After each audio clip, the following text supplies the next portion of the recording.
So today, the illusion of reality. We'll go back again, start this live. The illusion of reality. Today, I want to talk about seeing your manifestation.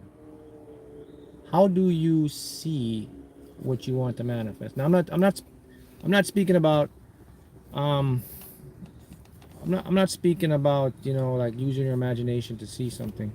I'm speaking about something a little bit more potent on that aspect when it comes to manifesting. So let me see if I can get some see who's here. Okay, hi from San Antonio, Texas. Hello, hello guys. Hello, thank you. Delaware here. Good, good, good, good. All right, everybody's here. So something I want to share with you, just to help you guys, is so you hear the term, like you got, I'm sure you guys hear the term 5D and 3D, right? So do you know what the difference is? What is 5D and what is 3D? Anybody tell me that? 5D and 3D. Let's see what's up. Anybody tell me what is the 5D versus the 3D?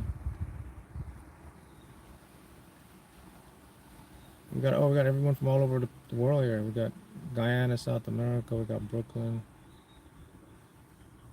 Let me see. So many people here. New Jersey. What's the difference between the 5D and the 3D? I do a live every couple weeks. Yeah, I seen that. The last stream lasted 4 minutes 44 seconds. Yeah, trippy. I didn't even plan that because when I did it, the live, the camera wasn't rotating. Something was up with the app, so I had to like redo it again. So yeah, that's a good sign. It says everything is in course. 444. You can't make this stuff up, right? So can anyone tell me the difference? If someone says a higher self, 5D, 3D Earth. Yeah, the higher self, we're saying it resides in the 5D, but there's something else that's in the 5D.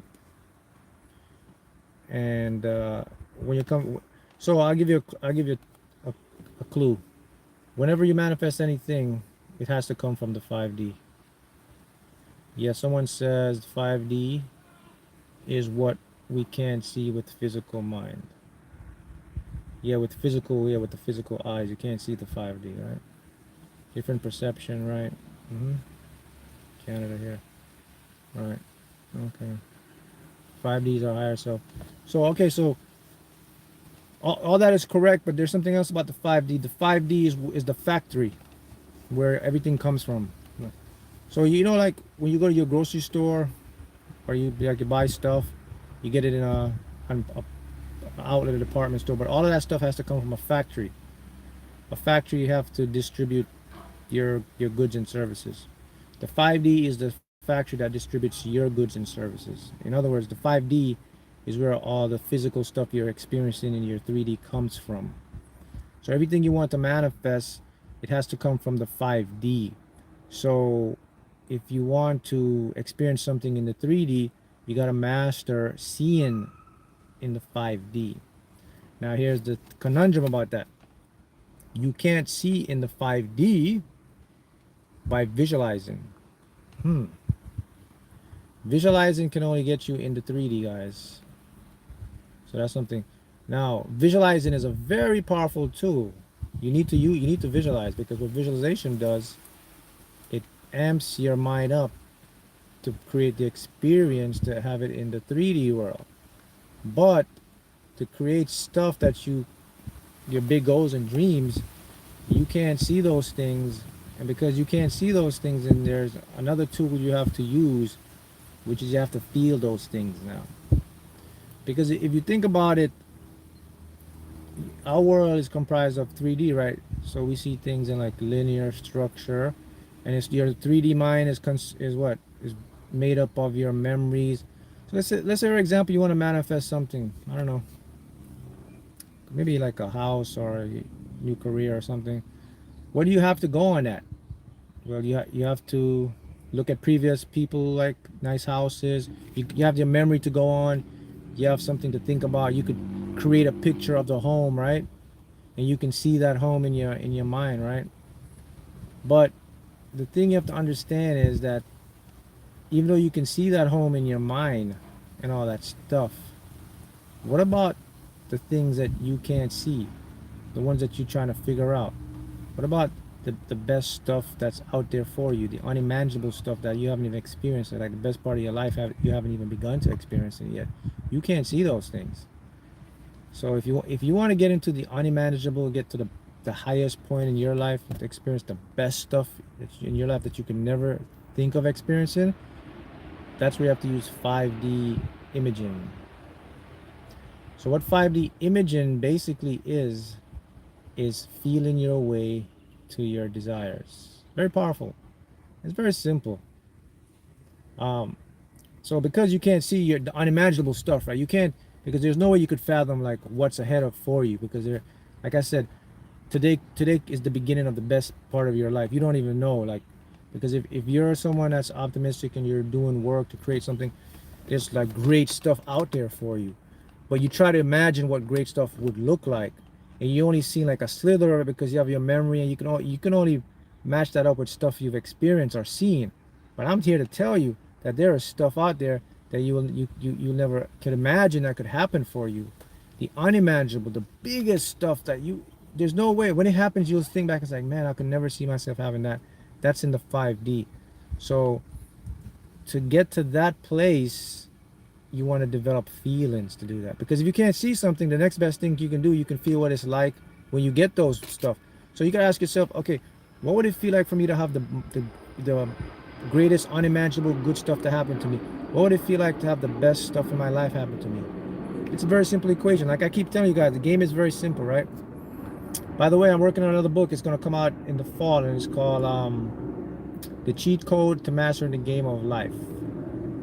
And this is what I'm going to talk about in here, some of it to you today. And life is a very simple game. Once you know the rules and how to play it, then you can easily master it in Matrix or whatever you want to call it. So the big tip is, if you want to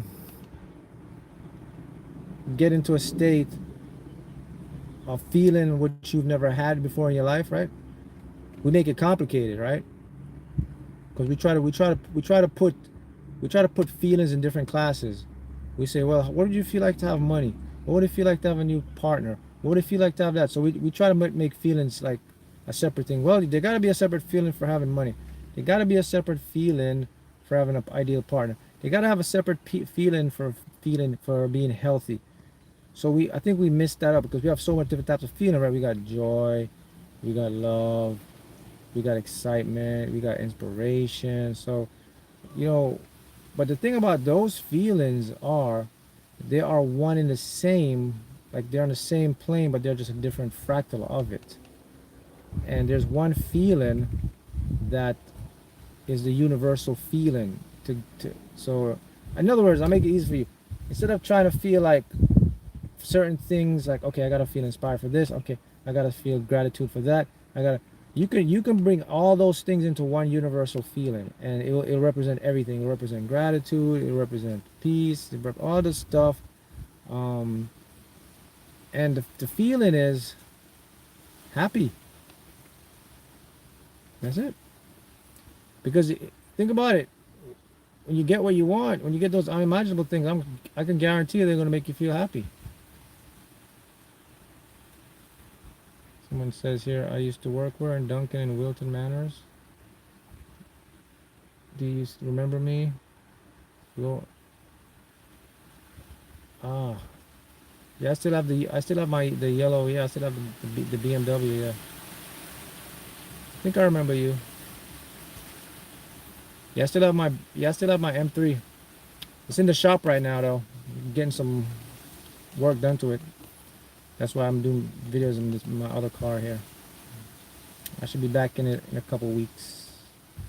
Switching up. Yep. Feelings, guys. Feelings. Yeah, be happy. When you can be happy, you know that stuff gonna work. Hi Mark, question here. When you visualize, how do you know your scene has been impressed on the subconscious? That's a good one. You will start to see signs, and you will start the biggest sign that your visualization has been impressed on your subconscious will be mirroring. An example would be the stuff you've been visualizing, it starts showing up in like your real world. Not not to you though, but someone else. Like you may see someone else having something you want. Like use a car for example. Let's say you're visualizing a car. Okay, that's very easy. You want to own a car, like a yellow car, right? If you want to know it's impressed on your subconscious mind, you will all of a sudden see like 5 to 10 yellow cars. You'll see stuff about your car. Someone will talk about your car. Someone will mention about your car. On social media, something will pop up referencing your car. So when you want to know if something impressed on your subconscious mind, it's going to be a lot of mirroring, like reflection in your outer world. But this is where you have to have the what I call the awareness to pick it up, though. Also, you may see a lot of the synchronicities, but the particular numbers you will see is like a lot of 111, and you may see like 777. The ones, the sevens, what else will show you that your subconscious impressed about your desire? It'll be the ones, oh, ones, twos, fours, and sevens are the synchronicities that your subconscious has been impressed with your desire when you visualize something.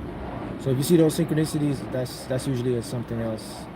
You see the threes, they're more about spiritual gifts and alignment, and you're in accordance. The fives are more like life-changing stuff happening. You're going to go through a change. The six are more like your confidence and telling you that you need to dream bigger. And the eighth, of course, you know, is money. And the sevens are about the miracles, like yours. So if you want to know when something is manifesting, you're going to see those particular synchronicities. Also, you'll get dreams.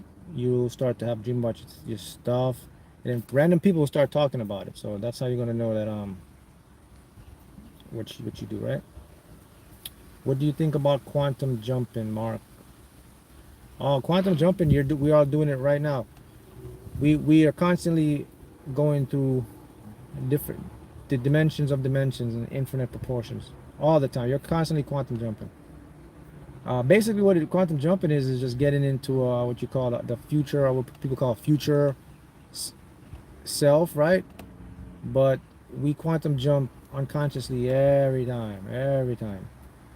So quantum jump works. It's what it is basically seeing the future you in the current state right now. To do that though, you have to bridge a gap. You have to bring two worlds together. You have to bring the future. The reason I use future is to make sense to you guys, because I don't believe the concept of time is not in my world anymore.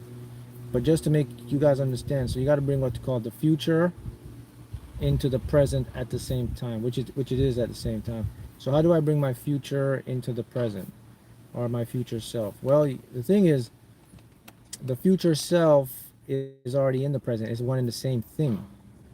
So to quantum jump, what you're basically doing is you're creating a harmonious connection. So for someone to quantum jump, if you're visualizing like the best version of yourself, but your current state you're at right now, you're not feeling so confident about yourself, or maybe your situation is not where you want it to be, then that's going to create a little issue because you're not at peace. So the quantum jump, you literally have to find a way to be at peace with your life the way it is.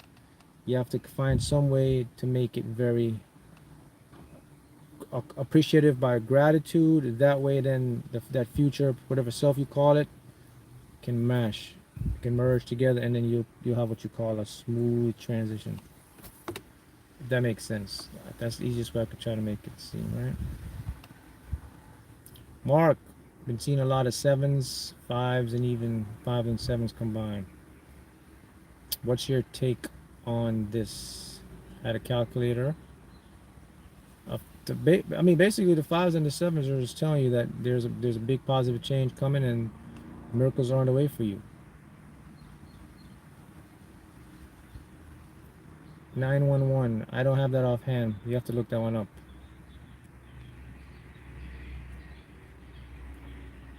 How do you script or write things down? I'm kind of asking the tense you would use. Would you say I have something or would like something? Yeah. The correct way to script or write anything down is to say I have something, or you can say I had something. See, you learn about the present tense, but I wonder if anyone taught you about writing stuff in the past tense, which to me is a lot more powerful than the present tense. I know, right? It's shocking. Like, whoa, what are you doing, Mark? You're going against the grain. You're going against what the teachers and how the stuff work. Every law of attraction, everyone says when you script, you got to write in the present. Yeah, you guys, it's good to write in the present. I'm not saying there's nothing wrong with writing in the present, but I'm telling you, it's more powerful when you write in the past. Let's see how smart you are. Can anyone tell me, because you've been following my channel, can anyone explain to me why you think it would be more powerful to write in the past tense than in the present tense?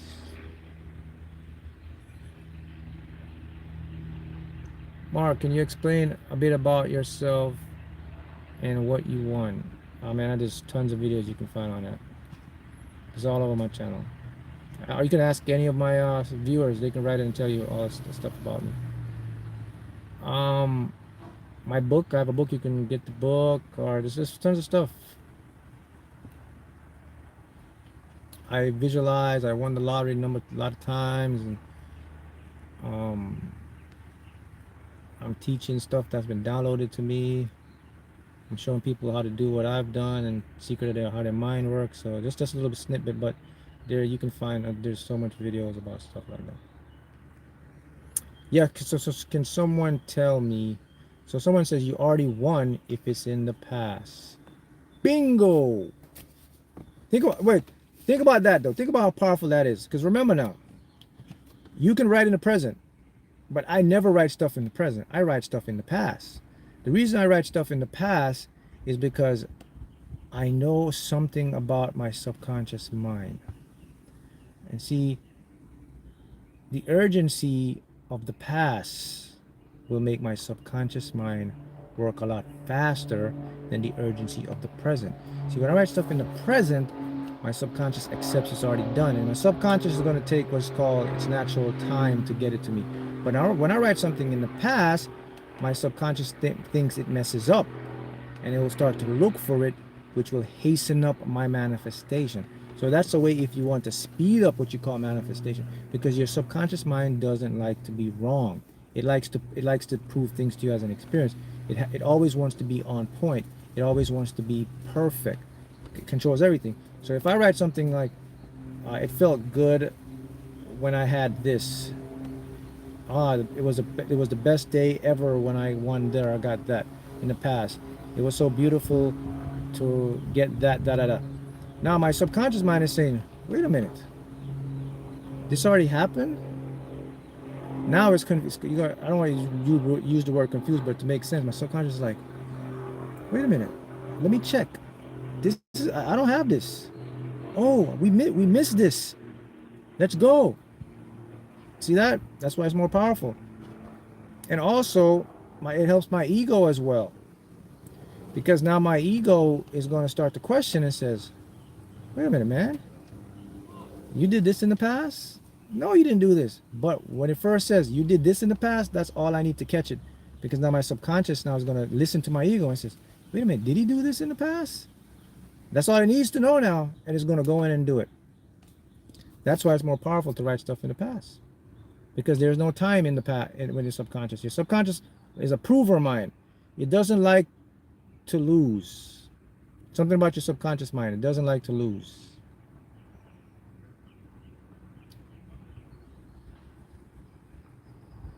Mark, I purchased my vibrational numbers from you. 263. Will I get them to? Yeah, I'm working on that. I have so much emails with vibrational numbers. Be patient, guys.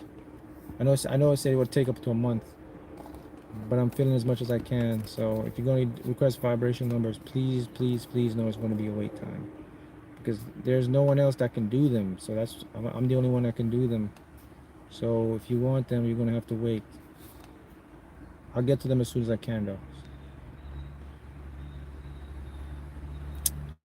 So you see how the writing stuff in the past tense is very powerful. Someone has a question here. Hi, Mark. Can you explain then why? Can you explain why then happy people who have very little in their lives stay that way? Should we need to have a desire to become vibrational match to it? It's not part of the game. Okay, well, it depends on individual. You know, if someone is happy, that means their life is going the way they want it to. Someone can be happy and reaching out for more. So you're right, it's about a desire. Because happiness differs for certain people. Someone's definition of happy, that's why each person is different, and there's nothing wrong with it. Someone's definition of happy is having a big mansion, making a lot of money, having a fancy car, having, you know, big businesses, because that's their blueprint. That's what's going to make them happy. Another person's perception of happy could just have a log cabin in the nice wilderness, and they go out and fish for their food, and they farm on their land. They don't even own any vehicle or anything. They just like to live off the land. They may have a bicycle, and they go in town and get their food.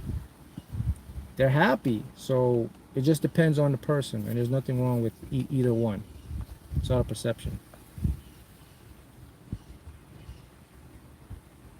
All right, see. Does retrograde slow down your manifestation if they say don't sign contracts? Yes. Retrograde is a real thing. The thing about the astrology thing is it's not like a specific, but it does have power. It's a blueprint. Because what happens, it affects people.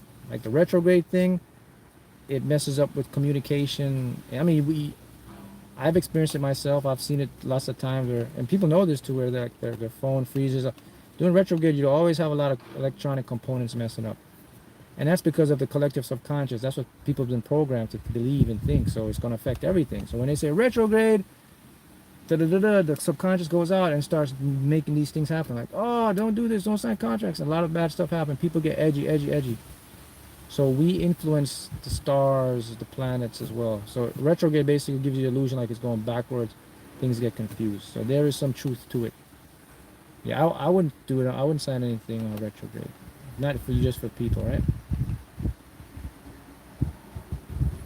Look, there's a lot of stuff, guys, that's missing from the history. Okay, let me show you something. Check this out.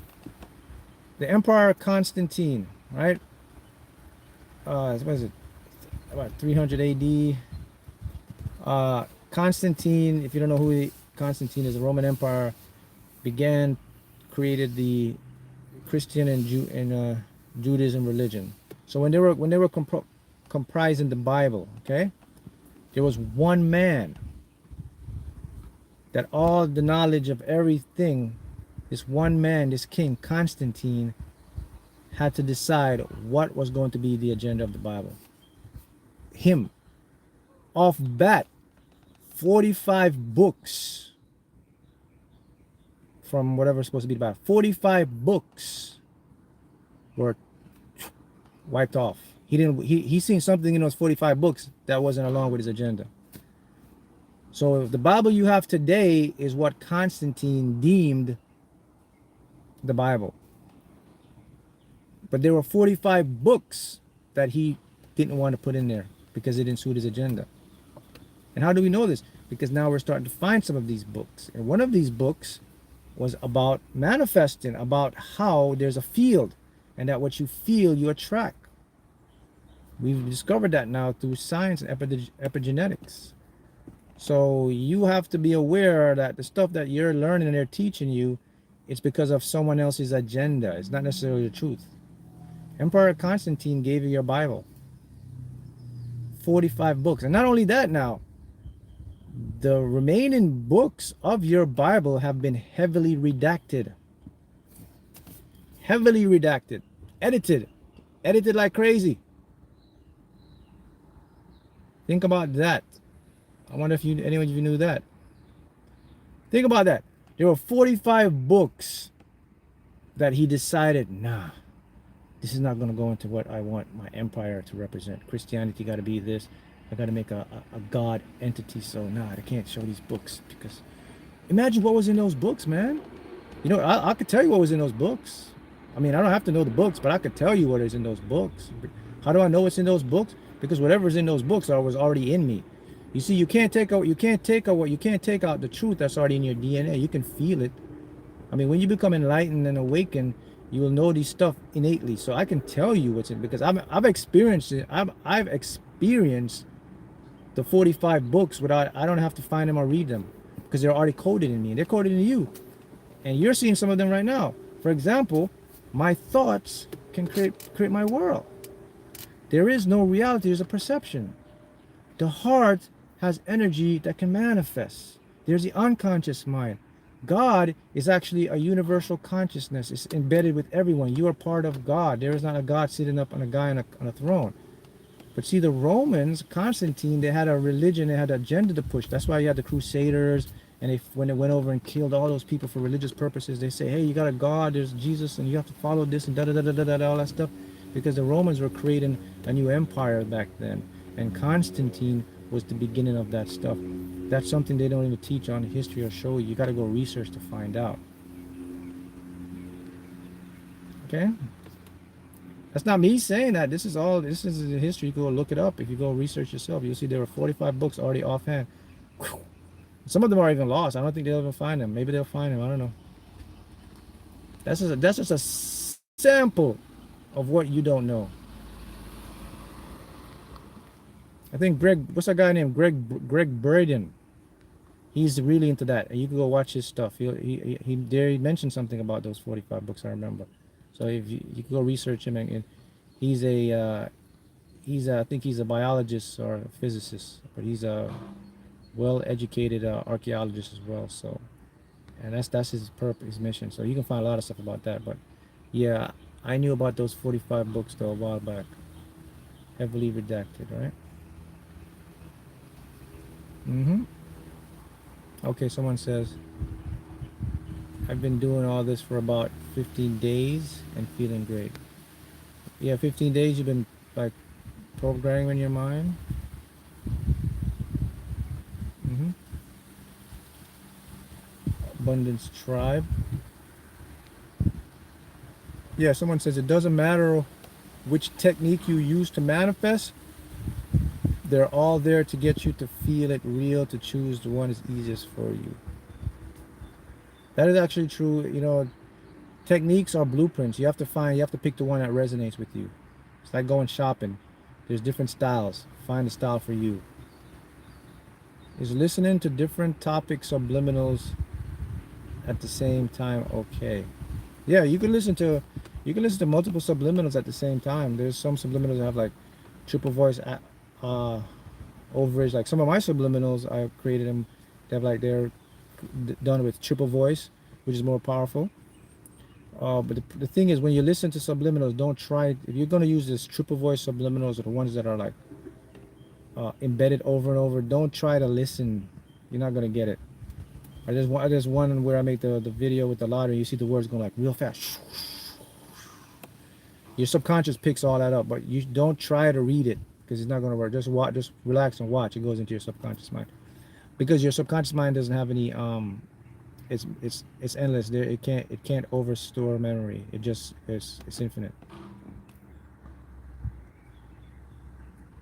I've been broke all my life. How never to be poor, bro? How do we lose our how do we lose?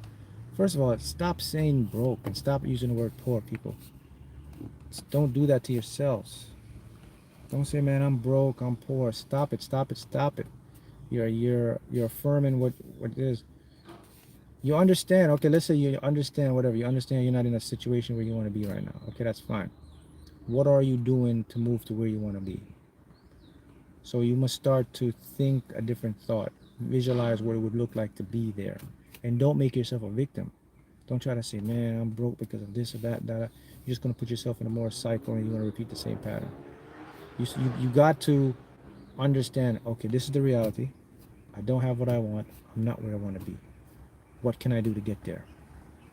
Now you're gonna have your mind start working for you. See, you own it. You're like, all right, man. Now I know how this stuff work. I don't have the finances I want to be right now. Okay, how can I get there? Now your mind's gonna start to turn. Now it's gonna try to. Even your ego is gonna try to start helping you out because you've owned it now. But don't ever use word broke or poor. Stop it. Come up with something else.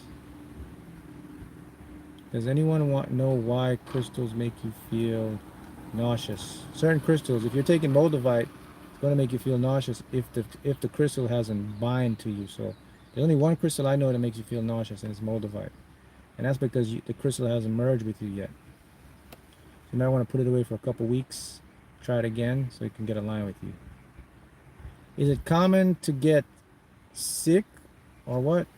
Or sick-like symptoms after successfully doing a massive amount of reprogramming affirmation in a very short time? Purge it out. No, you should never do that. When it comes to clearing your subconscious, you can't speed stuff up. So what you're experiencing is your body's rejection. Your body's fighting. It says, hey, you're doing too much. You can't purge stuff quickly. It's just going to make you sick because that's not how stuff works. The body and the subconscious has to go at its own, what you call, time. Everything, there's a process. When you were born, that's a process. When you plant a tree, it's a process. Your world is a process. So is your mind's a process.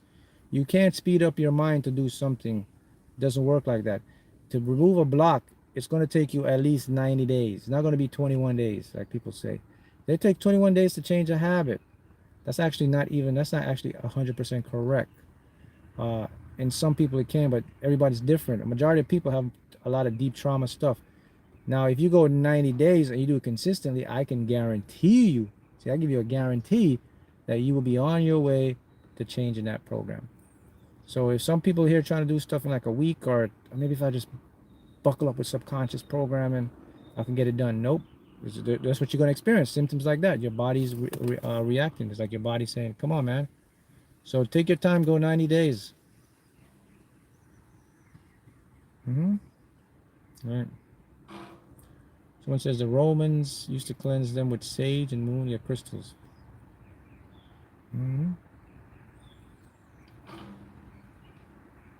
What was your highest win in the lottery? Millions combined in 1 year. Less than a year. That's my highest win. Cleanse your crystals in deep sage. Canada, 1027. Yeah, the thing about, can you recommend me some manifesting or quantum jumping books? Yeah, you could go check out my book, Manifesting with Quantum Physics. You'll learn everything you want to know about that.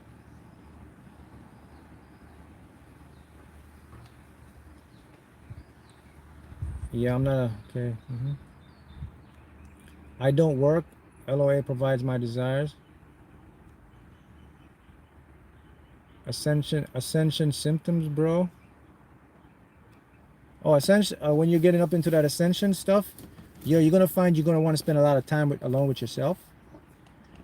You're gonna notice when you're around people, you're gonna talk a lot less, but you're gonna listen more. You're also gonna notice you're gonna start focus on your body, like your health and your diet.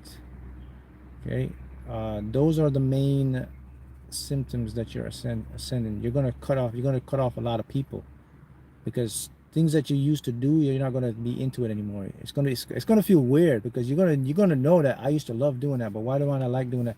And you're gonna be around certain people who's like, man, I used to love hanging out and hear you talk about that stuff, but all of a sudden that turns me off now.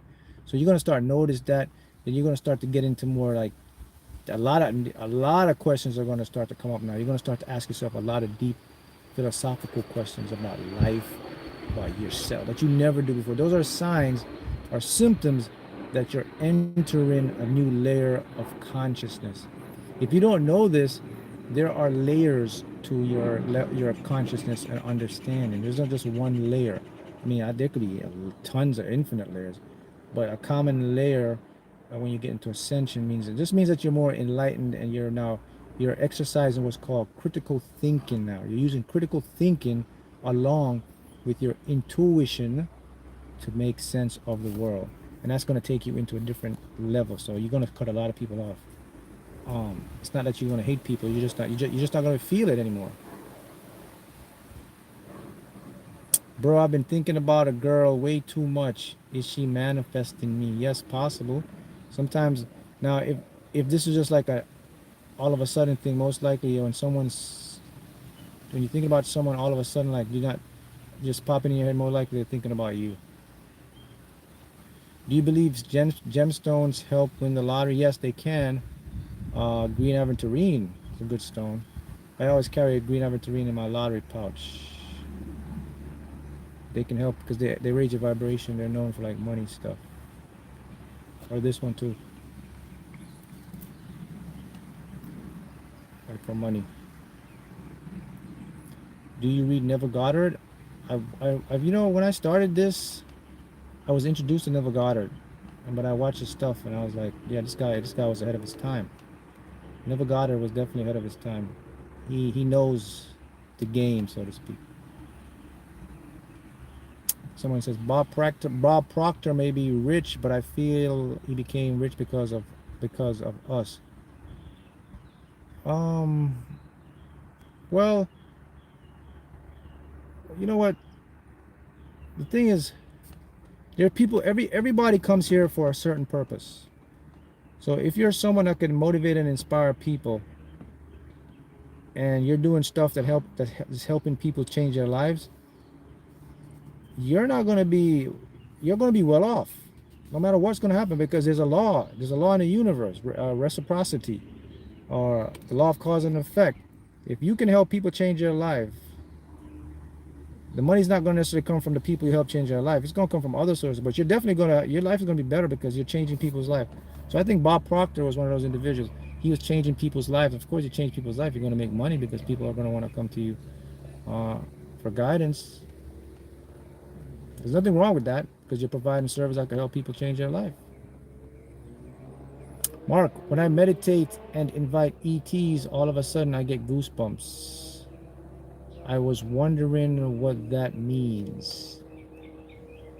Goosebumps are usually a sign that something has deeply affected you. Something has you resonate with something really, or in your mind, in your subconscious, it happened. So that's what does. If you get goosebumps to your mind, this stuff really did happen. Mark, how did you identify your purpose?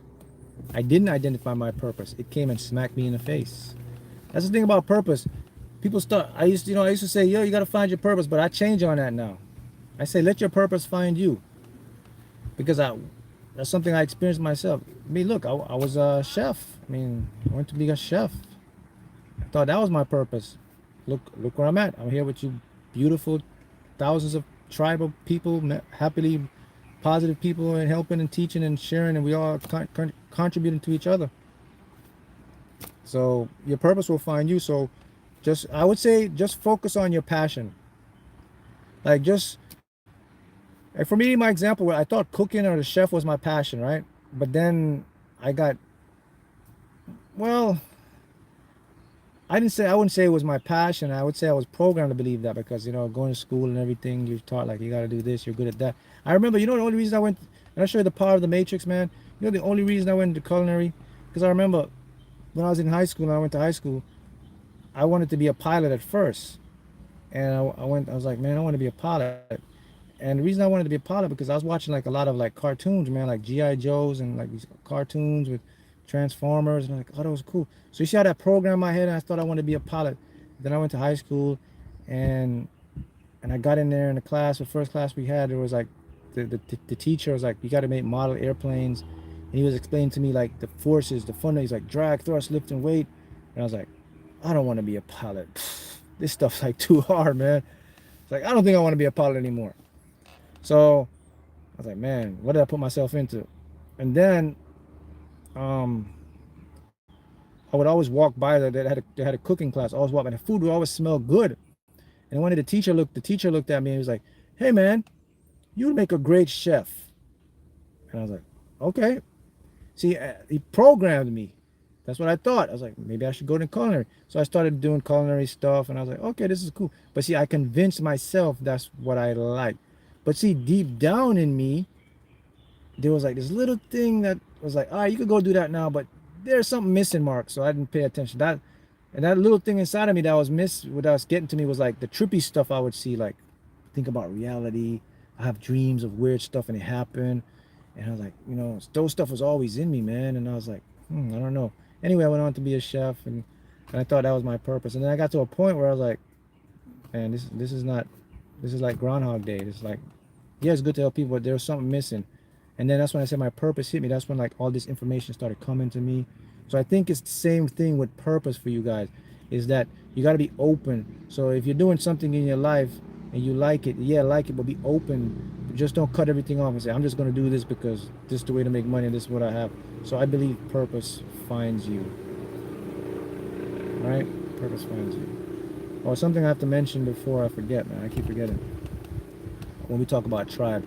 So if you guys know, I have this manifesting challenge going on. I should have made a video on this live a long time ago. But this manifesting challenge is, so I am doing the trading now. So let me explain how that stuff works. It's a manifesting challenge. And that's not it's not usually my work. First of all, look, I don't know how to trade, so I'm not telling you I'm a trader. What I'm going to show now is that I I'm working with a former student of mine that I've known for a lot of years. Now look, people got confused because I made a video about this person, right? I made a video already about someone that remember the video I made about this person that I gave some money to invest in like the forex, and she went missing and da da da. People are thinking that's this person coming back. No, no, no.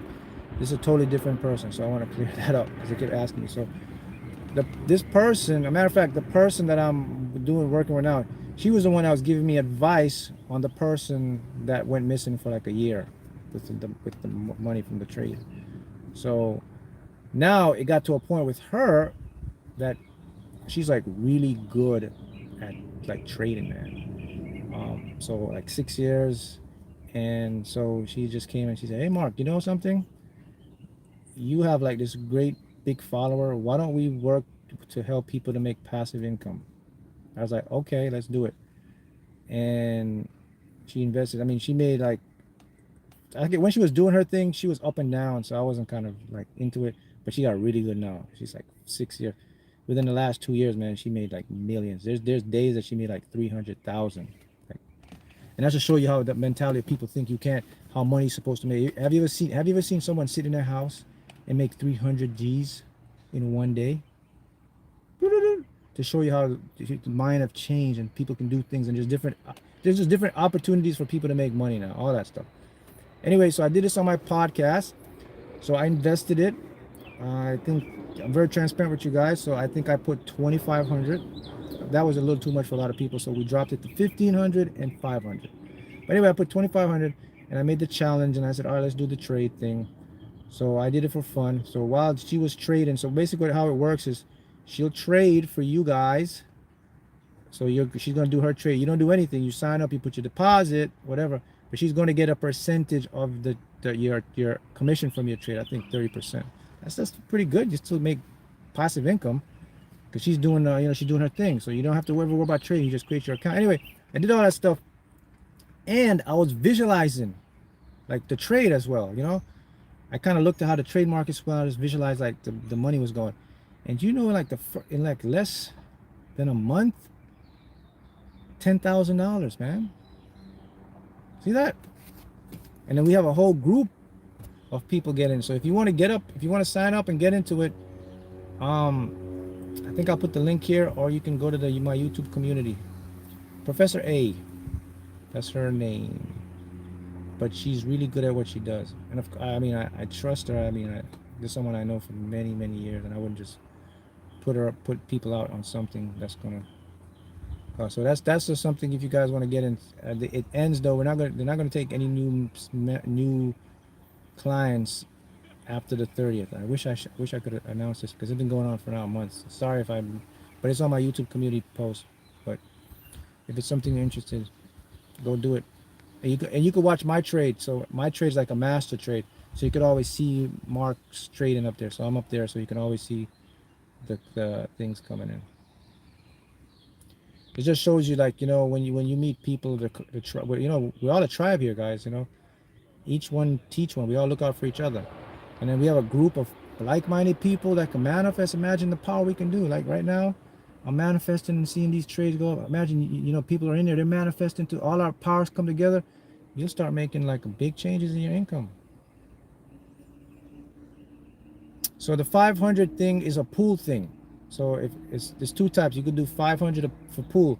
So I think they need 10 people in there to make it worthwhile. But you can do your own individual for 1,500. It was 25. So if it's something you want, I mean, it's passive income. And look, less than 3 weeks. I mean, I'm to put 25, plus 25, and I'm over 10,000 now. When I checked yesterday, I'm over 10,000. And while you're sleeping, you're making money. It just shows you. See, this is what I'm talking about. That you have to have open mind. You have to open yourself to different opportunities out there. Now, you got to take calculated risk now, because there's a lot of scams of this stuff out there now. There's people that will do that, and you got to be careful, because already when I started doing this, there was someone like putting my picture, and then saying I was giving away Bitcoin coins. So if you see anything like that, that's not me. I don't know anything about the trade, so be careful of that. But if you want to find us, go to my official YouTube community post, Quantum Chosen One community post, Facebook page, my private Facebook group page. You can find the information. I'll get a link in the description when I finish this video, and you can go contact her. And there's a Telegram group you can join. They'll show you how to create your own brokerage account. I mean, she did all that stuff for me. I didn't do it because I don't know how to do that stuff. But maybe some of you guys are probably traders and you know this stuff. So here's someone who's been trading for 5 years. Been telling you a long time, Mark, get on it. So see, someone knows this stuff. Yep. So that's a manifesting challenge. Mark, if I didn't reprogram for 90 days, but I started mirroring, and now the synchronicity. What do you mean mirroring? Can you explain a little more to me? Sometimes when I stop believing what I want will happen, that's when it starts happening. That's called detachment, my friend. That's when you let it go. That's how things manifest. When you know what you want, and then you kind of forget about it because you're not harping on it, because you create release resistance.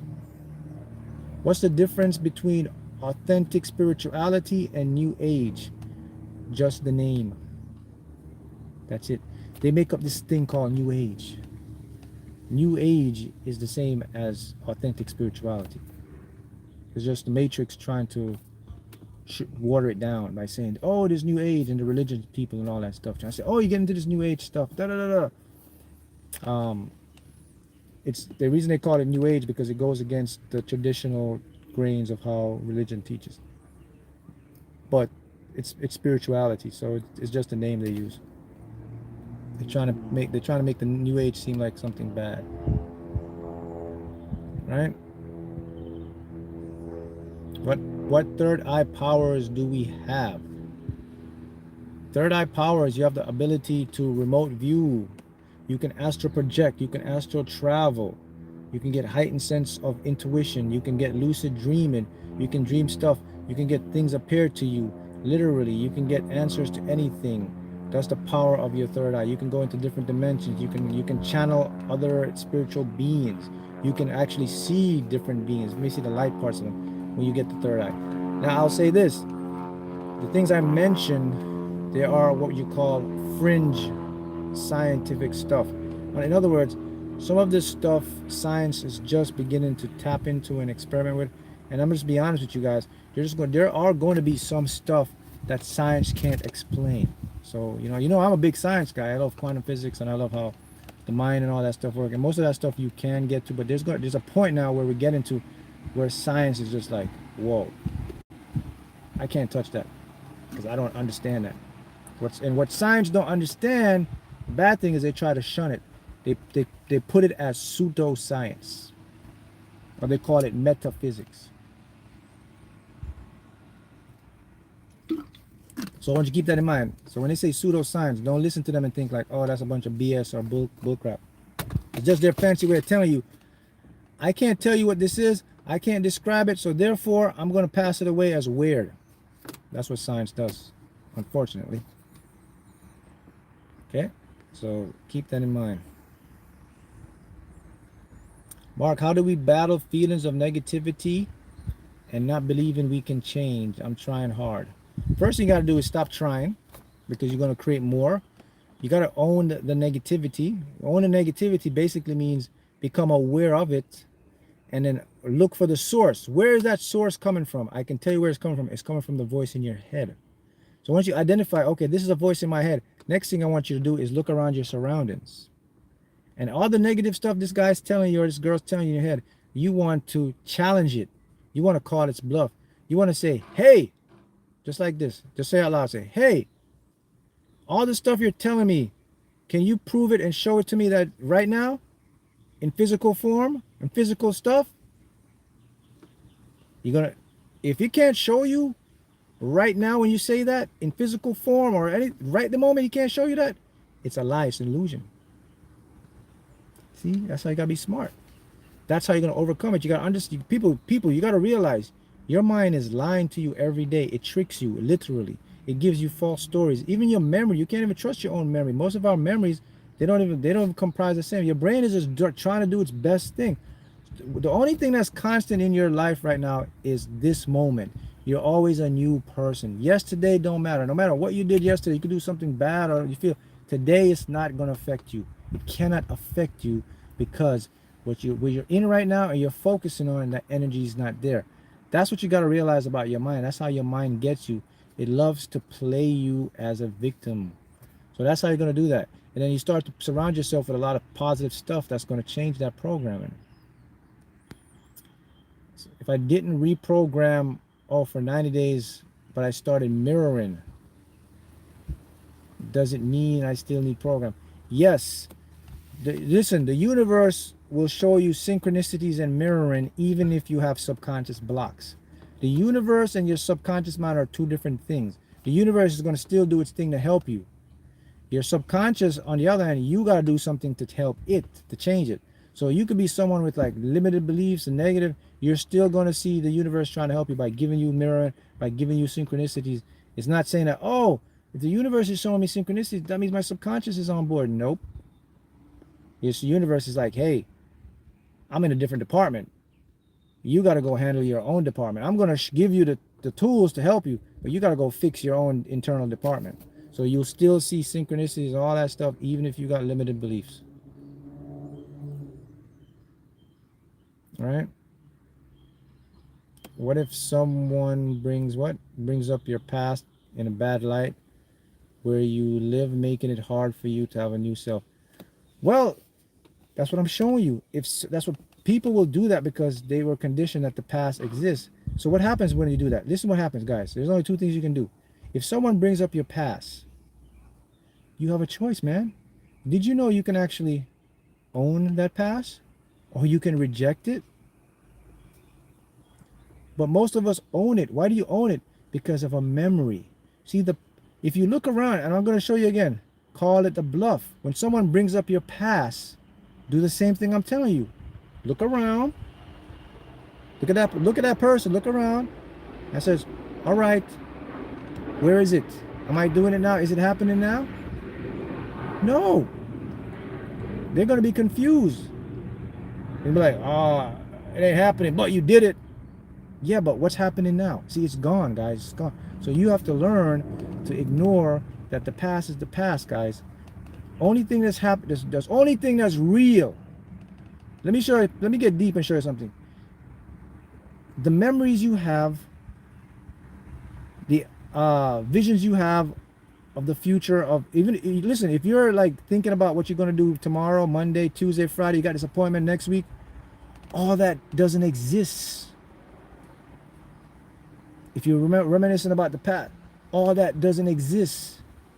The only thing that's true and is congruently real is this moment. If you look around, that's the only thing that exists. Everything is a projection. It feels real to you because when you project something, you experience it. So you say, oh yeah, Monday is real because last Monday I did this. Tuesday is real, I last two. But it isn't. It's the same thing. It's the same day every day. It's the same year every day. It's the same time every moment. Monday, Tuesday, Wednesday, January, February, it's all made up. There's only right this moment now. There's no such every day. Every day is the same thing over and over and over. That's something people got to wrap their minds around.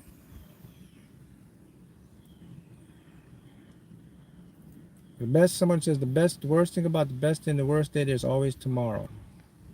All right. I'm in San Diego, California. Everybody here is activated to follow me around. Precise coincidence, cellular alignment. What else? The middle attack, they stop my shine. You got to change your perception of how you view, how people view you. How do you balance, Mark? How do you find balance between working hard, putting in great effort towards a goal, and letting go and just letting things just flow? That's a good question, because that takes mastery and it takes skill to do that. So, all right. So I'm not advocating and telling you guys to just be lazy and sit down and just and just chill like a monk and things come to you. That's not what I'm showing you. I'm more in the point of, you got to know how to work smart instead of hard. You got to do what your brain does. Your brain loves to, the less energy your brain can put out, the better for it. So the best key to do is to do this, is to look for patterns, look for feelings, listen to intuition. Yes, you got to take some sort of action. So if you're going to do something, you got to get up and do something. But what I'm showing you is, like, let's say you get up and do something. Are you meeting a lot of resistance when you're doing it? That's a sign. See, that's what the flow state. The flow state is, if I'm trying to do something, but I'm meeting resistance, the mind tells me, oh no, you got to keep going to break through. No, that's not necessarily what it is, guys. The fact that you're doing something could be the mind telling you, the universe saying, stop, man, I got a better route for me. See, that's what I'm showing you. People will push and they'll roll over stuff to get stuff, and then by the time they get it, they have no energy to enjoy it or do it or whatever, and they're out of it because they're so emotionally distraught. The flow state is being able to recognize when to stop and when to go, when to chill, when to move. That's the flow state. The flow state, just what it says, flow, go with the current of the universe. So that's the best example I could put for you. Takes practice. So if you're new, it's going to take time. Don't worry, you'll get it. If the universe not showing you the winning numbers, does it mean you're not going to win? You can play any numbers. Yeah, look. All right, I'll say this again. When I won the first lottery, the Fantasy 5 in Florida, I didn't pick numbers. It was a quick pick ticket. I accidentally got into picking numbers. The only reason I got into picking numbers was because I kept seeing these synchronicity numbers. And one day, the voice in my head just say, hey man, why don't you start playing those numbers in the pick 4? And I was like, okay. And I started to play them, and then what I did, I would visualize the numbers, and I would see them when they would come out, and they would come out. So the answer to your question is no. You can, the universe can give you the numbers, or you can just use your own way and create it yourself. There's no destiny here that says if you don't get the winning numbers, you're not going to win. Some people will dream numbers and win. Some people don't dream numbers and still win.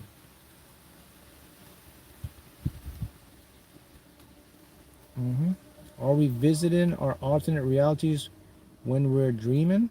I think so. I think we're tapping into different parts of these dimensions that you can't access physically. And the reason I say that is because I see people in my dreams that I've never seen in my waking world.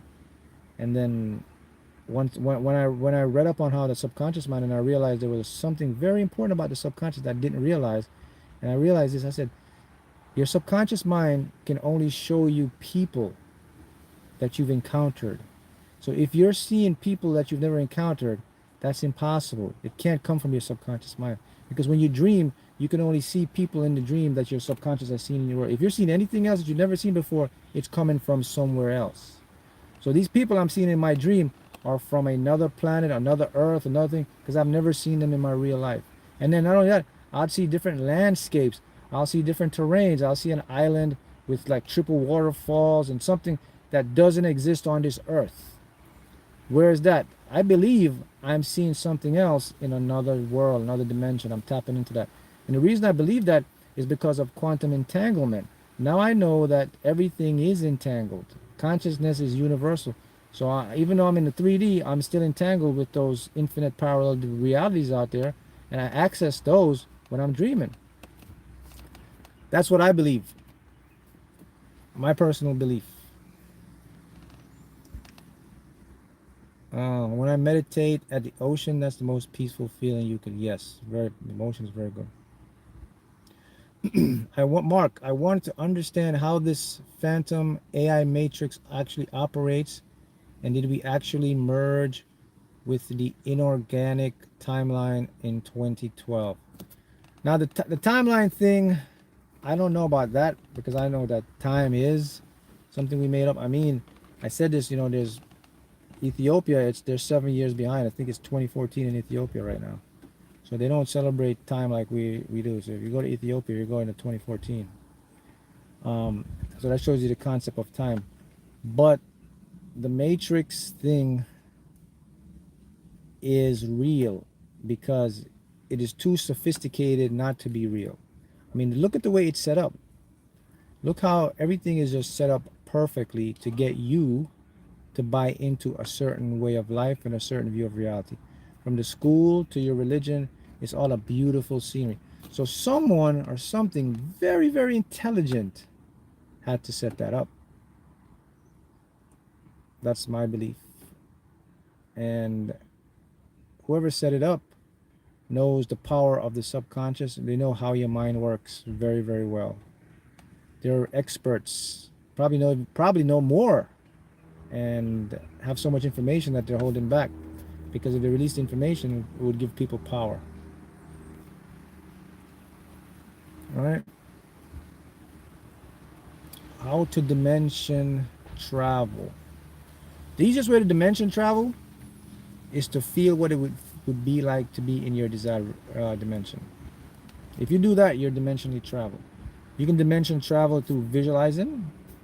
You can dimensionally travel when you do lucid dreaming. You can dimensionally travel in astral projection. Can I use the Sims game to manifest my reality? I saw that someone made a character and met them in real. Of course, you can use the Sims game, because it's all one in the same. Reality is just a canvas of perception, guys. There is nothing in this world that you're living in that is real. Like, first of all, you got to change your definition of what real is. You're taught like, oh, that's real, that's fake, oh, that's hard, that's solid, that's physical. As human beings, guys, we're doing the best we can to make sense of our world. So we'll say stuff like physical reality. That's not real. But the truth of the matter is, there's nothing real or solid. Everything is like a transparency. The reason you're not seeing that a lot right now, because it's just getting started. People, it's going to take time for people to change people paradigms, man. Thousands of years people have been indoctrinated about a certain way of life. It's not going to be like it's not like today. Oh, hey guys, by the way, your reality is fake. You live in your head. Everything you see, you create in your mind.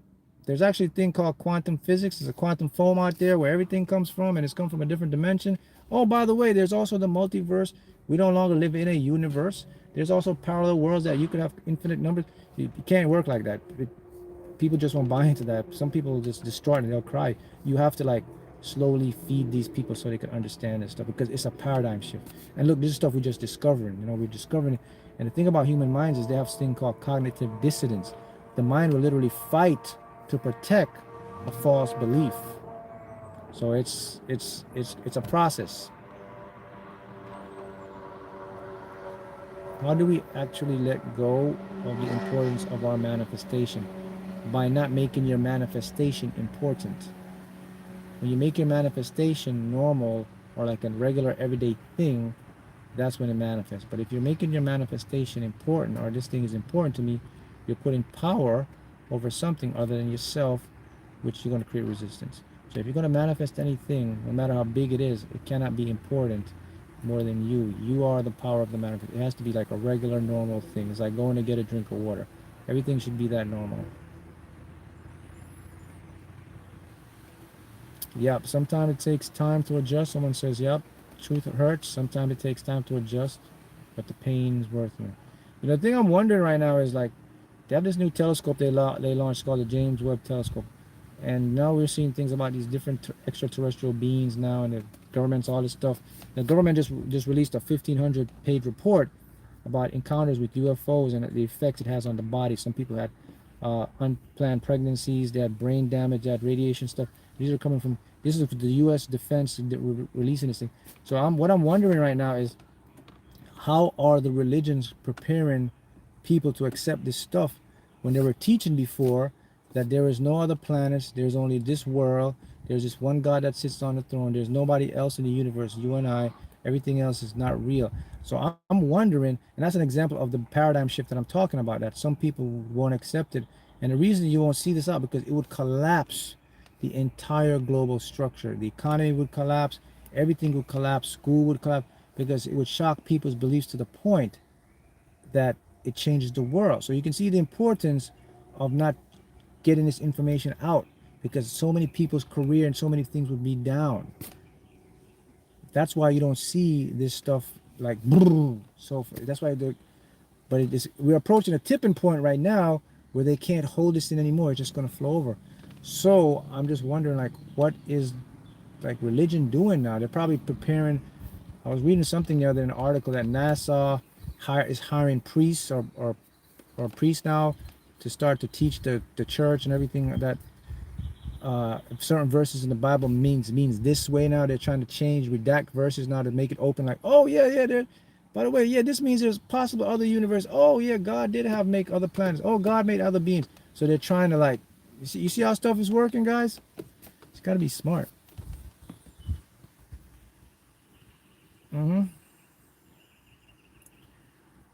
Should I affirm instead of visualizing? You should do both.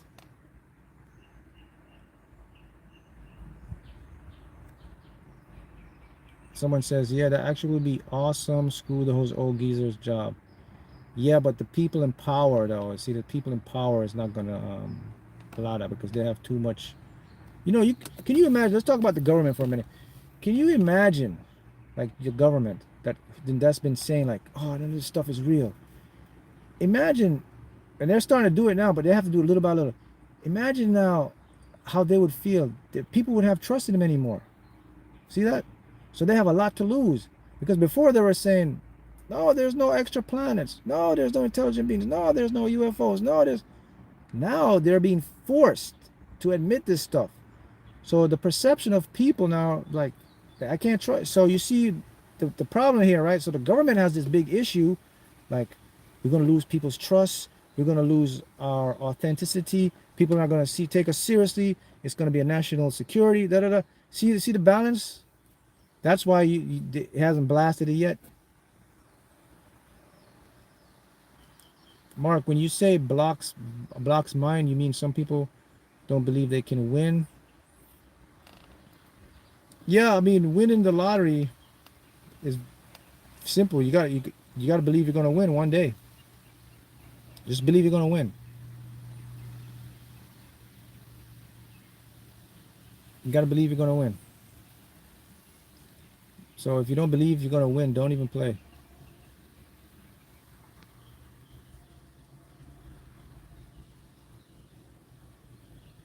Who's this? Derby, you don't have to repeat your question so many times. I read it.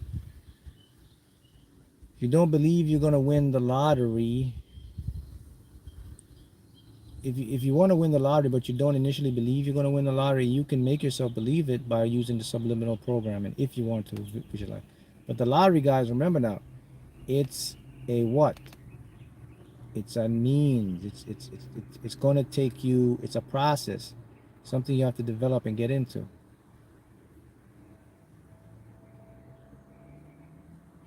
They're trying to, yeah, they're trying to patch the game, exactly. Someone asked me a question, who is God to you? So let me ask some of you guys, who is God to you? Then I'll tell you who's God to me. I'd like to see some answers. Who's God to you? The book of Enoch tells you who God is. That's one of the books that they took out. As a matter of fact, I think that book is banned. Who's God to you? Let me hear some answers. Who's God to you? Someone says, me, I am. They're trying to use the metaverse to control the subconscious. That is actually true. That's the metaverse is built on the subconscious because in the metaverse, that's to show you how your subconscious works. Someone can live in the metaverse because your body will do the same feelings as you do in the real world, so you won't even know which world you're living in. Someone says Muhammad Ali. God to me is my imagination. God is all that is. Right. So to me, God is something that you cannot give an identity. It doesn't. You can't give it a name. You can't. It doesn't have feelings. It doesn't think like humans. Um, where did God come from? God came from us. We imprinted our beliefs into a God. So there cannot be that God because it's coming from us. And what do we have? We have judgment. We see things differently. So that cannot be God, first of all. And that's what we see. Religion tell you that there is a God. So that's how I knew it. I went to church. I was very religious. Trust me. I read the Bible, all that stuff. So what God to me is, what I discovered and God is, and this was when the light bulb went off, was that when I prayed, I used to think I was praying to this guy in the sky, but actually, what I discovered, I was actually praying to me. That sounds crazy. People say, "Oh, you're so arrogant. What are you doing, guy? Who do you think you are? Praying to yourself?" But you see, that's how religion screwed people up to make people not believe in themselves and to think themselves like they're not worthy. But when I say myself, I'm talking about my physical self. There's an essence of you that extends from this realm and it permeates every inch of space and time. And that is your it's called consciousness, the awareness. And within that realm, there exist levels of frequencies. And based on what I think and feel about myself, I will get. So the feeling, the think, the intelligence, the consciousness, that's what God is to me. That's so if you ask me who's God, that's what God is. Who is not God? It's not the man or the guy that sits on a throne and judges people that the church taught me. That's who God is not. Who God is something higher than that.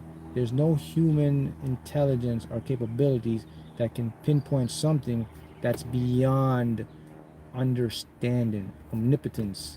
God is the force that initiated the evolution for the cells to reproduce all that stuff.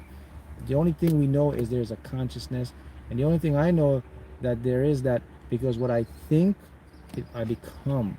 So now I know I'm a part of that universe which God is entangled with. That's what God is to me. Hope that makes sense.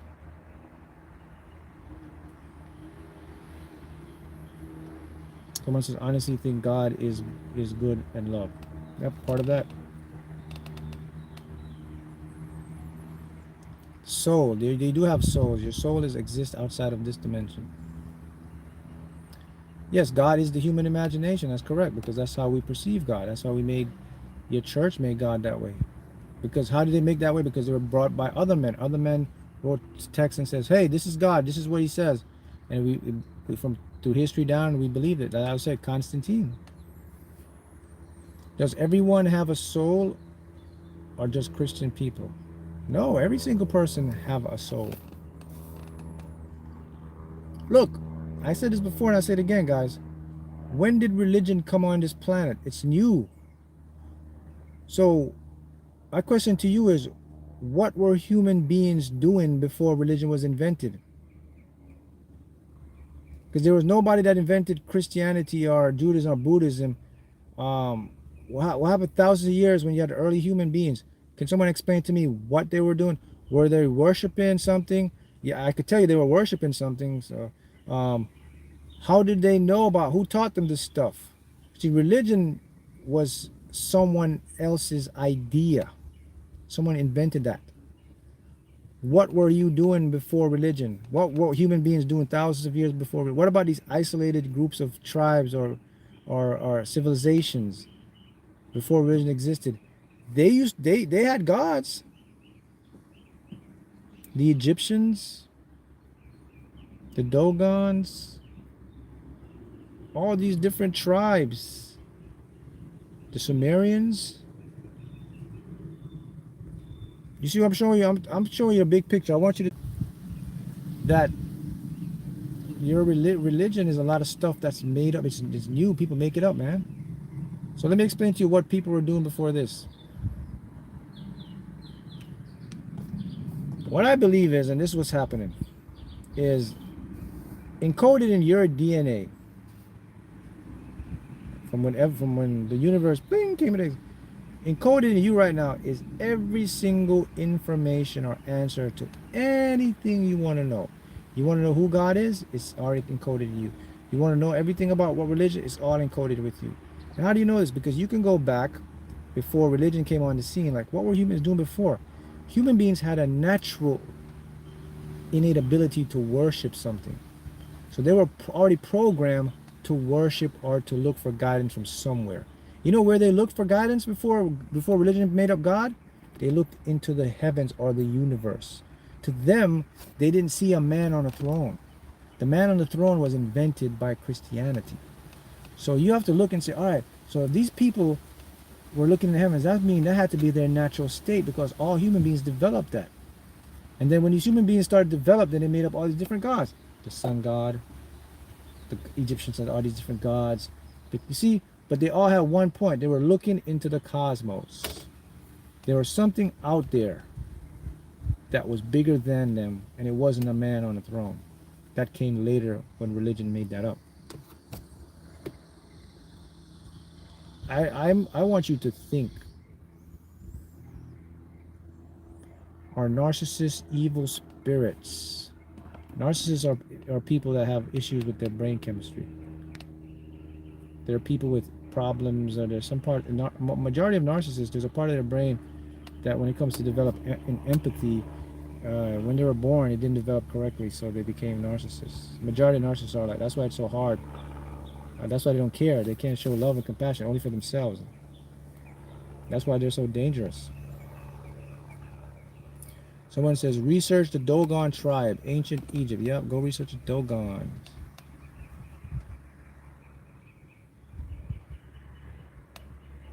Mark, YouTube is blocking words like religion program on my phone while I watch your live. Yeah, that's expected. You know, there's some sensitive topics here that they're gonna definitely keep an eye on. You're cutting in and out. Hopefully everybody can hear me better, right? Maybe the internet here. I dreamt I was counting a lot of cash a month ago, as that means I'll win the lotto soon. Possibly, or just means it could be a lot of money coming into your life. I mean, if you're playing the lottery and you're dreaming a lot of cash, yeah, most likely you're definitely going to come into that. Your dreams are premonitions. Dreams are like self-fulfilling prophecies. Am I still cutting out? Some people say I'm cutting out. Maybe the signal. It looks fine on my end here. I don't know. Maybe some parts. All right. So it's just, you know, there's stuff that we have to understand, and there's stuff that's going to shock us when we learn them, and we're going to have to change our beliefs and our paradigms. And you know, if you don't change your beliefs and paradigms, then when because it's going to happen. I mean, look, we're approaching a new era, guys. We're in an era now where things are going to change. Your life, the way your beliefs are, your beliefs about the way your world is, how your body, how your mind exists.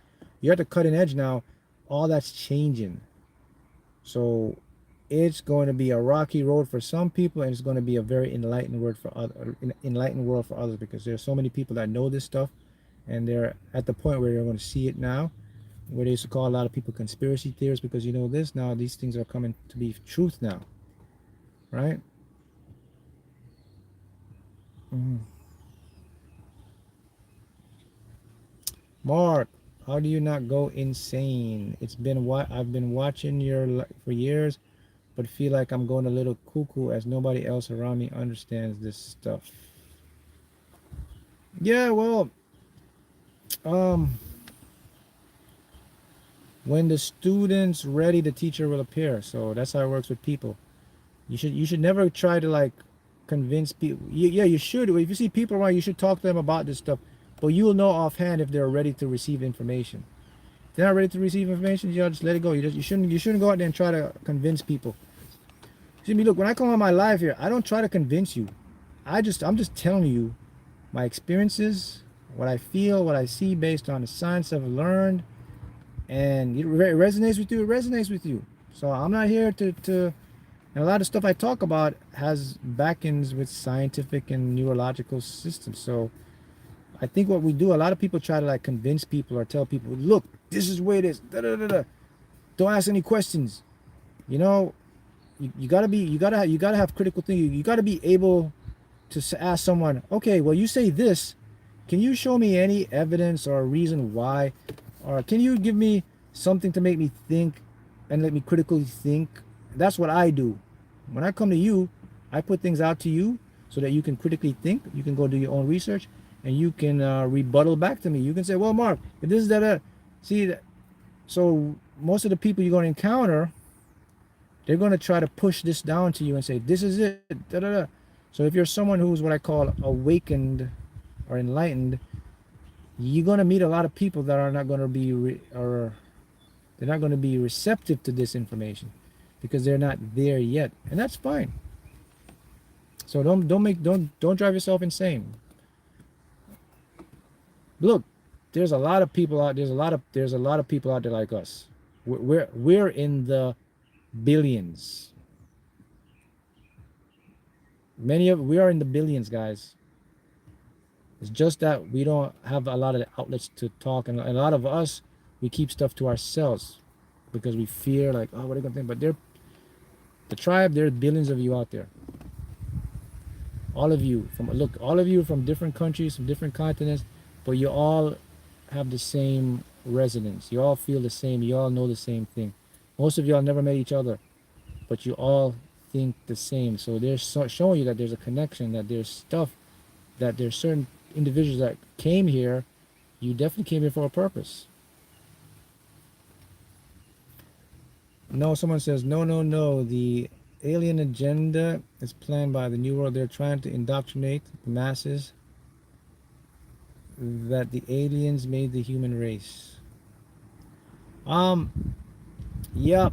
Now, let me tell you something. Before, I would say something like, yeah, I would agree with you. But now, I couldn't say that anymore because now what I'm learning and I'm seeing is that it's very highly probable or highly possible that at some point in the distant human era, when humans were evolving as the hominids, there's now overwhelming evidence to show that we were genetically altered by another civilization or another being. And that is chromosome number 2. If that wasn't there, I probably would buy what you say. But now, as strange and shocking as that is, it's looking like that may be the truth.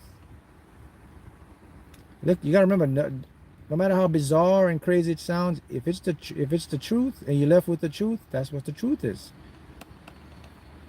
But that's what it's looking like right now. And there's tons of history that's been lost or been heavily redacted. And you look back at humans, man. It took thousands of years to evolve. There's a point where we jumped the evolutionary ladder in less than like 1,000 years. It took millions of years just to become a hominid.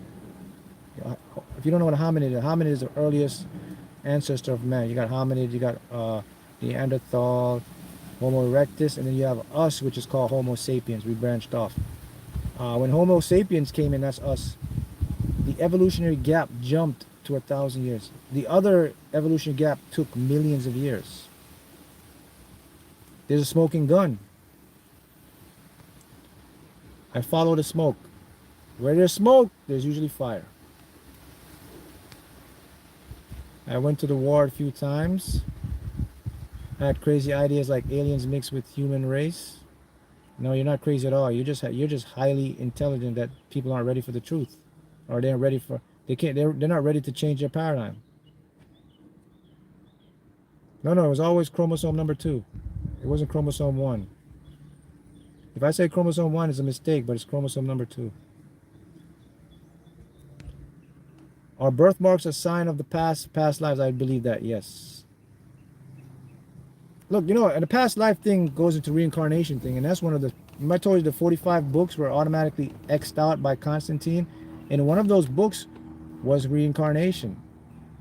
I think Christian and Judaism, the only religion that don't teach reincarnation. Every other religion accepts reincarnation. Buddhism, Hinduism, they talk about reincarnation. And then now science is seeing that today. Even kids, man, there's kids that actually show physical evidence. They can pinpoint to you place and where, and science is baffled by this. They can't explain this stuff. The only thing left is the truth that, man, this stuff really did happen. So I do believe that your birthmark, and I also believe that when you get reincarnated, you don't have to necessarily come to this earth, because there's an infinite parallel world of earth going on. There's one earth where I'm doing the same exact thing, but the only thing difference is there's like a little spot on my seat right here, but it's still the same. It's a new world. So every little thing can happen. There's every possibility of every world. So you go to a world where just a little thing changes, but you'll never notice it. And to you, it'll seem like you're in your same world. It's trippy. It's mind-boggling, because a lot of stuff you weren't introduced to. Hi, Mark from Italy. It's almost 1 month that I win every week scratch-off ticket, but low budget. Biggest 100. Congratulations. This morning, 2 viewers, 10 cents. Any advice? Keep it up. You're getting to your goal. Be grateful and just keep doing it. Do you get rid of resistance through repetition? Yep. You get rid of resistance through repetition, being consistent.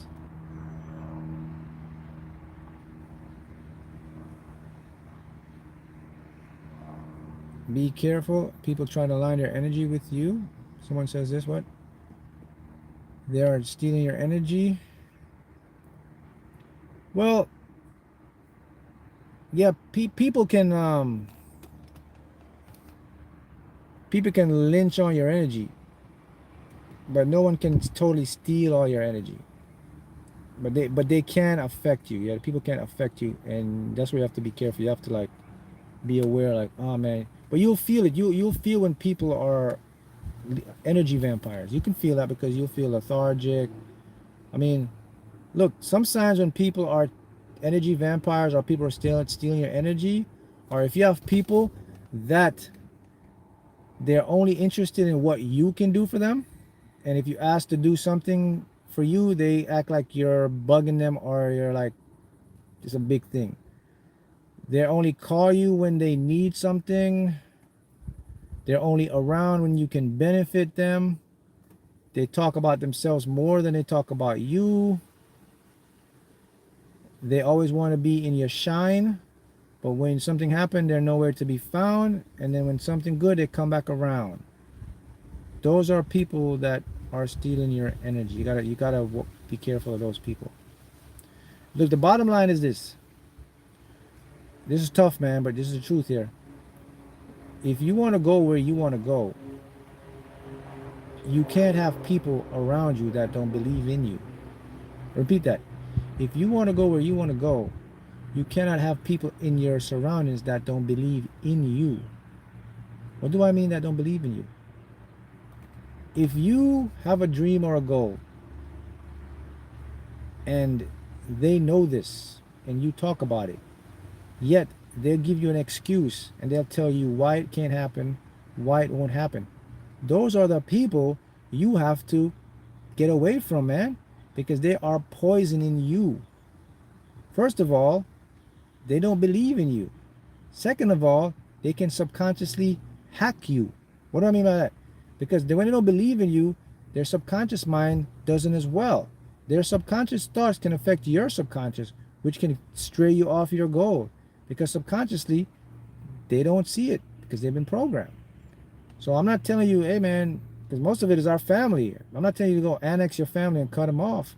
What I'm telling you is you have to either work in silence, zip, or find tribe members, like-minded people like you that you can express yourself and talk to, and they can be supportive of you. Otherwise, you have to, because if you open your mouth, they're gonna do it, and that means sometimes that means having a what you call a lonely life. Sometimes you have to do this. Sometimes you have to go missing, man, for like a couple years. You got to get off the map so they don't see you, so you can build yourself. Because if you stay around those people, they're going to drag you down. So sometimes you got to sacrifice. You got to go missing in action.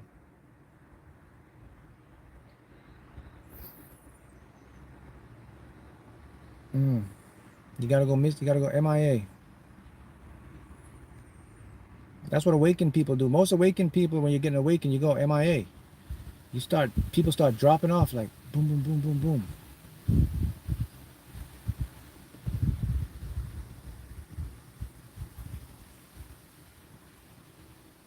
Yeah, not everyone came from the same place. We're all different, right? So, we talk about the subconscious mind a lot. We talk about resistance a lot, but those are all very powerful. But your biggest blocks are the people, right? Your closest friends, man.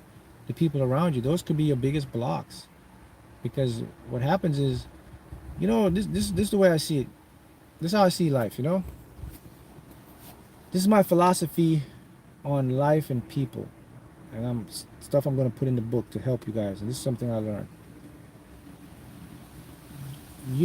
Every single person is terminal. You ever heard of disease when someone says you're terminally ill, you got terminal this, da da da? Every person is terminal. No, none of you will ever get out of this alive.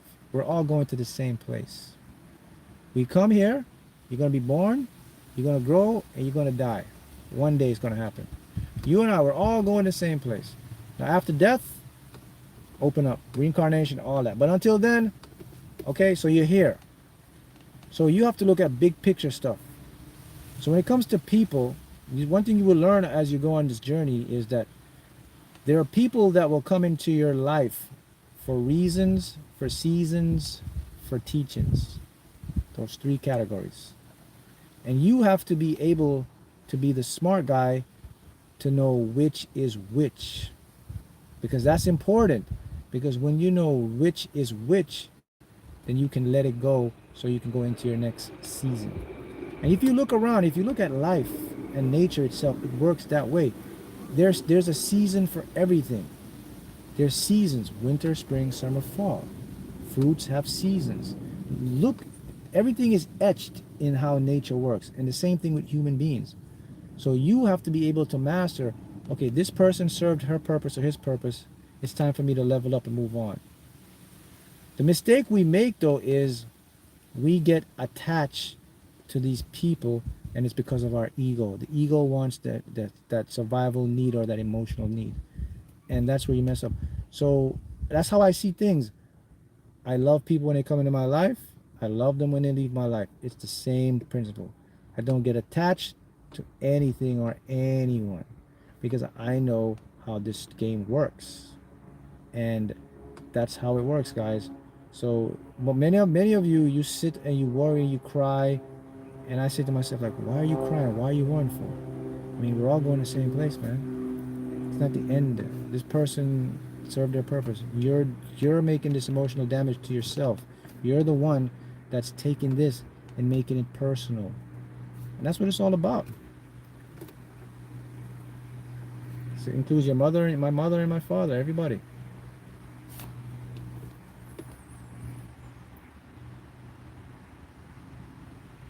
Yep, we're all here. Let's think about people, guys. And each person that came here, they came here to fulfill a part as well. They have a role to play. Everyone's playing a role, man. Some people are going to come in your life, they're going to play the hero. Some people are going to play the villain. Some people are going to play your prosecutor.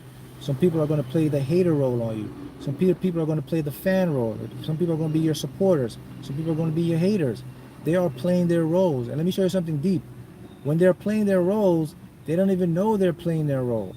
So when someone's hating on you, when someone's ridiculing you, when someone is emotionally hurting you, they're playing their role. You have to recognize that. Life is a game, guys. It's like an actor or actress. It's a role. And once you see through that, you're gonna have so much more enjoyment and so much more peace in your life, because now you're gonna understand nothing is personal. Don't take stuff personal. Don't even take yourself personal. The reason people get upset and they get down and because we think too highly of ourselves. We have this identity ego thing. How could you do that to me? Why didn't she do that? Why didn't he do that? I'm hurt. Da da da. Again, we're all going the same place. 50, 60, 100 years from now, they won't even remember you. So why make a big deal about it?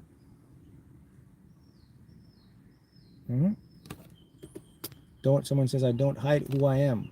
That's why I never hide who you am. Yep. And then it's better that way, because then you can be yourself. And then when you're yourself, you don't care. When you're like that, imagine the power of being your true self. You know your true self. I'm talking about when you go in your house, you close your door, and you can just da da da. That's you. Imagine you can do that every day out with people. That's the way it should be. Because all they are is people just like you. They all got faults, they got problems, they all got that stuff, man. But the important thing is they're playing their role. And see, I know that. So when certain people come, I was like, all right, okay, this person's playing his role. Okay, God. Now, okay, now I recognize the role. So let me play the role to fix that role. See, I'm playing a role too. Okay, so that person's that role. Okay, let me adjust. Boom. See, so now I don't take it personal.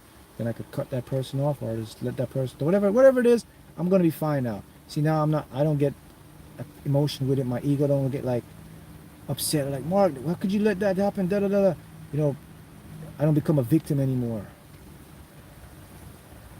And that's the most powerful thing you have. Because let me tell you something else. Those people that play their roles, they will recognize you, and they'll become like stunned, because they'll say like, wait a minute, why isn't this guy being affected? Why what I'm doing is not making this person upset or feel bad or guilty? They're like scratching their head, man. It's like, is this guy normal, man? Is something wrong with this guy? I'm trying to mess you up, bro. I'm trying to make you feel like emotional damage and all that. And yet you see it, beep, beep, beep, beep. Target seen, okay, navigate around that target, move on, and you're like, what the hell, bro? That's how you fix people. People are easy to fix. Just don't play their game. Just don't interact. It's quite simple. Someone's trying to argue with you. Someone's trying to make you upset. They want you to retaliate. You just have to just don't play. Or it's going to eat them up even more. But I can guarantee you they're going to give up, and they won't ever mess with you again. I can guarantee you that, because it's going to be a memory, a subconscious memory, and a deep emotional feeling that when you didn't respond to them, it's going to irk them. And the next time they're going to lash out at you, they're going to remember that feeling, and they're not going to want to go through that again, which is good for you. It's a game. Silence is the deadliest. You can change people. You can change people with silence. Imagine that. The words are very powerful, but silence is even more powerful. Silence will make a person love you. Silence will make a person change their whole ways. Silence can also make a person hate you, but that's on their end. But silence, if you know to play the game, you'll be that's the game of life. You got to know how people react, what irritates people, and then just don't play it. Yeah, religion are turning a blind eye. They're not going to address this stuff because religion wants people to be submissive and they want people to rely on someone to help them. They want victims. And that's what people want from you. People want you to be a victim. You know, that's why when someone is arguing with you, because you know, when you argue back, subconsciously they love that. Because now it's giving them a reason to justify what they're doing or what they're saying to you, and now and then they can flip it around and make themselves a victim. So that's why if you want to fix anything, you just, I mean, at first it's going to drive the person nuts, but you can just go like this. They're doing it, you just be like, you finish? Blah, blah, blah. Okay. I'll be back. I'm going to go out and meditate for a minute, but I'm going to come back. Let me know when you finish. That's it, man. You have no stress, cortisol. You're relaxed. Their body now is in a fight or flight state. Their cortisol levels up. Their blood pressure goes up. They're making themselves more sick and they don't even realize it. While you are maintaining your inner peace because you understand. And they're telling you, why aren't you saying anything? What are you going to say for yourself? It's not mean you have to be total silence. You could say stuff. You could just be real and be like, well, I don't have anything to say. I mean, I don't want to get emotionally up, so I don't have anything to say. I hear what you're saying. I'm gonna take it into account. Some people say they laugh. Yeah, that's how you protect energy. You protect energy by not interacting. Someone asked me how to protect energy. Yeah, that's the way to protect energy. You don't get pulled in. Don't get pulled in. That's what people do it subconsciously. They want to pull you in. And that's a condition I was taught, guys. That so if you see people doing this stuff, it was actually taught. This was taught through the Matrix. This was taught through watching parents, watching programs on TV, how they teach people. This was taught, man. So I remember I said to you from the beginning, I said this for years, I said everything you learn is backwards. You got to throw it all out. You got to go back into your head and say, man, all the stuff I learned, I really have to throw it out. You really have to, because they taught you backwards. It was designed, I guess, to confuse you, to make you, I don't know, maybe more susceptible, maybe more programmable, maybe, you know, something about the human mind and the brain is this, and that's why I said there's clever people out there, and they know this stuff. The thing about the human brain is, the human brain, there's only one thing that will excite the brain, and the brain will fight to. This is what the brain will do to. This is what the brain will do to manifest anything, and if the brain feels threatened, like the brain feels it's going to die, that's when the brain will react. And that's how people were conditioned with what I call the lack mindset, because they didn't teach you that abundance was your birthright or is your birthright. They didn't tell you that. See, you were taught that lack and scarcity is the truth, is your world. And that does something to your brain, that it can control you. See, when the brain feels like it doesn't know where it's going to get its next meal, its next shelter, you become a slave, you become dependent now. You become a bot, an NPC. Like your job, you depend on that paycheck. The man has control over your paycheck. You miss a couple hours, you lose money. Now you know I'm going to get that. That one boss holds a check like this. Your brain becomes, he's now your master. It's bigger than that. I'm just showing you something here. So we have been systematically programmed into being dependent upon a system. So now your brain developed that fight or flight or that desperation thing. And that's why people, they become victims and they're easily controlled. And that's why they lash out so much, because they feel threatened and the brain now must react. As I said, that's what program. And one of the biggest thing they use to do that is the illusion of scarcity and lack. They paint a picture of you to show you that there's lack in the world. There's not enough food, there's not enough that. All that is an illusion. first thing you have to recognize about genetics and nature is everything is self-replicable. Your cells are in a constant state of replication. Nature, plants, they're constantly being replenished. It's not the fact that there's abundance is the issue, it's the control of abundance, which leads to scarcity. People control a lot of the food and the wealth in this matrix, and they will distribute it accordingly, which will give you the illusion that there's scarcity. But the big picture is there is no lack. And the next big picture is you are entitled to enjoy the fruits of your life. You're entitled. You're supposed to have the wealth. You're supposed to have the nice home. You're supposed to be at peace. You're supposed to have health. All these are your natural, what you would call God-given gifts you should have. That's your birthright. And if you want to break free, you have to understand that lack and scarcity was something that was invented by men. It has lack and scarcity does not exist in the universe. Did you know that? Lack and scarcity doesn't exist in nature, man. Go outside. Look at the grass. Go cut the grass.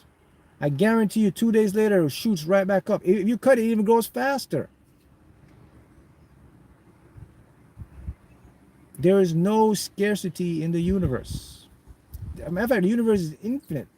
You look at your body, your cells, right now, skin cells. You lost about 7 million skin cells, and they're fresh new skin cells every day replaced in you. Fingernails grow every day. Every day your body's in a constant state of replication. How can there be scarcity, man? How can there be lack? You want to talk about money? Let's talk about money, because that's the big one. There's never enough money. There's more. Every day, they print money like it's going out of fashion. Now they even go one up on you. To show you how deep this gets and show you there's really no lack, now we're into the age of digital currency. This means they can literally, now we're talking about numbers now. So we're in a digital world. You know what's in the digital world? You know what numbers are? Infinite. They can literally take numbers out of thin air and apply value to it. Everything is online right now. The banks can make up $2 billion and transfer it to you. No cash, electronic fund. It still counts the same as cash. For example, I was talking about with the trade-in. Look at that. Someone makes 300,000 just like that. Digital currency. Its value as cash. You see, the point is we make stuff up, man. And abundance is a natural thing. The scarcity and lack is something that we are inventing. So if you get that, look, if you get what I'm saying, and I start to get into your head to see that, all right, so the reason I'm in lack or scarcity is because I bought into it. That's the only reason you're in lack or scarcity, because you bought into that stuff. Your parents bought into it. My parents bought into it. When you were born, you bought into it. That's basically why most of you aren't where you want to be, because you're subconsciously bought into this lack and you don't believe in yourself. And then to make that further, religion even puts you down on that, because now religion even stuffs it down to your face, because religion tells you now you're not good enough. You're not worthy enough. You are a sinner. You're not deserving to get that stuff. You have to be humble. Humble is good, but you have to be humble and love being poor, because the poor will go to da-da-da, da-da-da-da. Money's root. So you have like a double-edged thing that's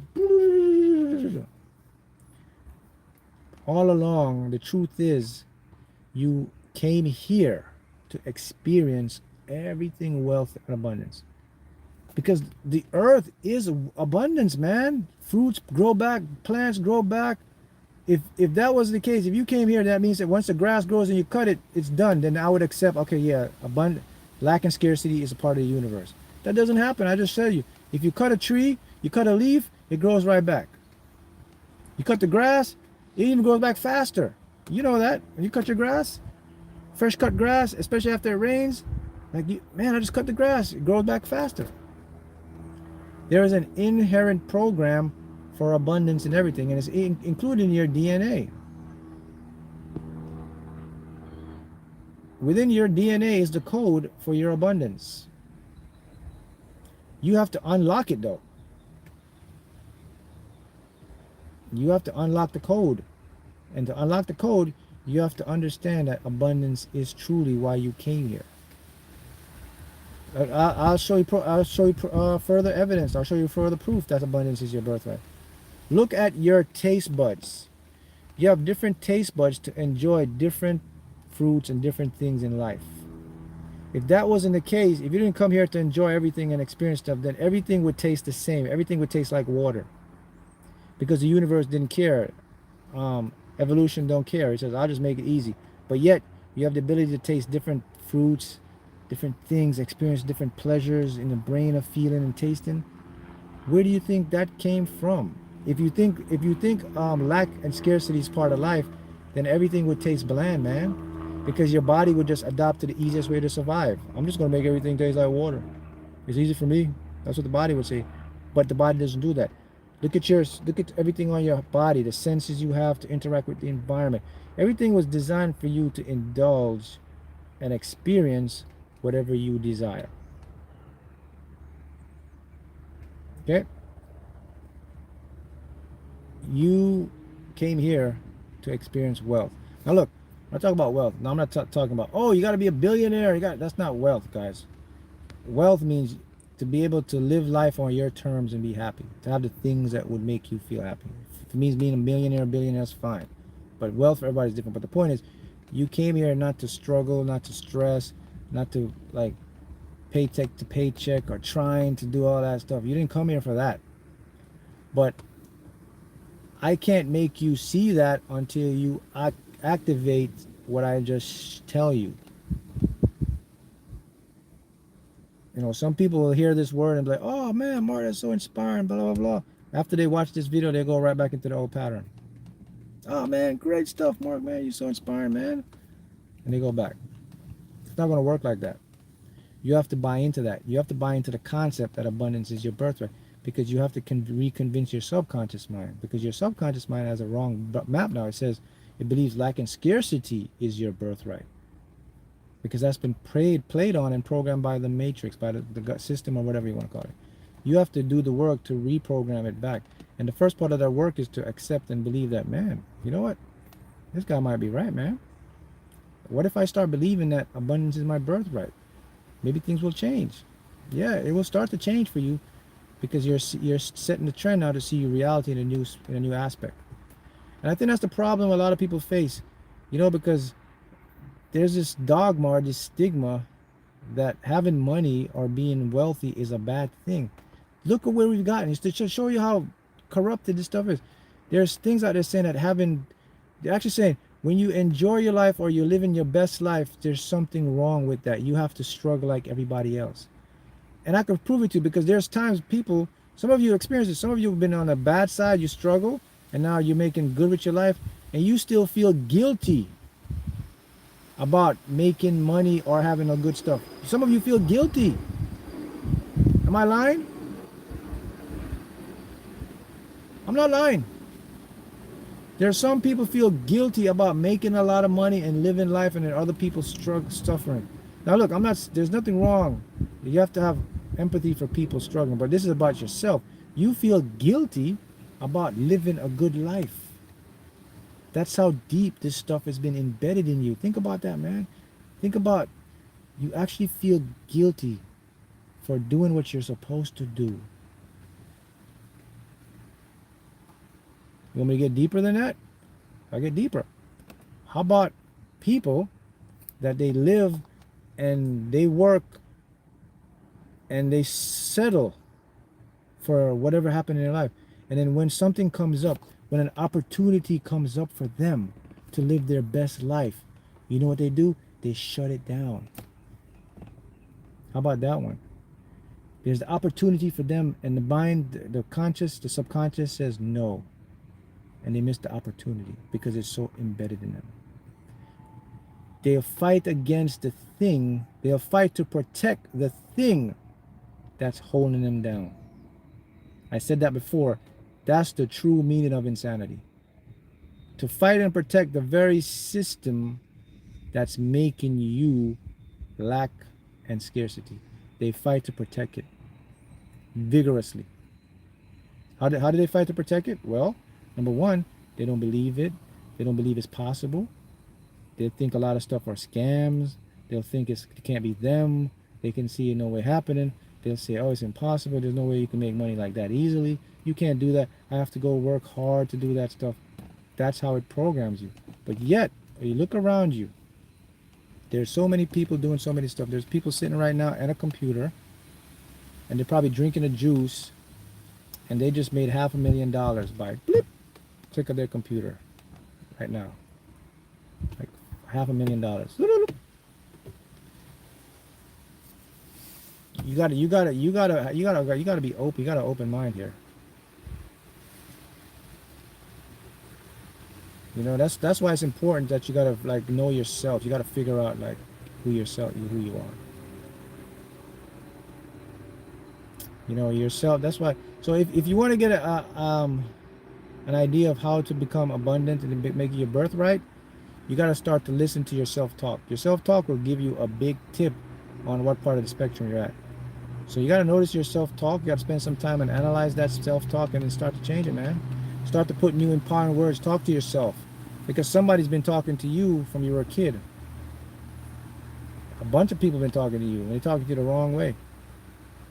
They've been talking to your subconscious in the wrong way, man. Mark, can you still talk with someone that's negative and still be in great state of mind? Yeah, of course you can talk with someone that's negative, because you got to remember now, you understand, if you understand how this stuff works, the game of life works, you understand that each person lives in their own universe. You call it universe, self. So their universe and your universe over here, that's their universe. So you understand that, okay, in their universe, they're negative, but I'm interacting, therefore their universe is not going to affect my universe. So you can sit and talk with someone, they can talk negative, and those words will come in and you automatically dispel them out, and then you just look for any positive words they say. But it's possible to do that, because you understand the game of life. The game of life is very simple. It's all about permission. Anytime someone wants to do something to you, that you have to give them permission to do it. You gotta give people permission to love you. You gotta give people permission to hurt you, emotionally damage you. You give people permission. How do you give people permission? By letting them in emotionally, by accepting what they say is true, by believing what they're saying about you. That's you. You gotta stop that.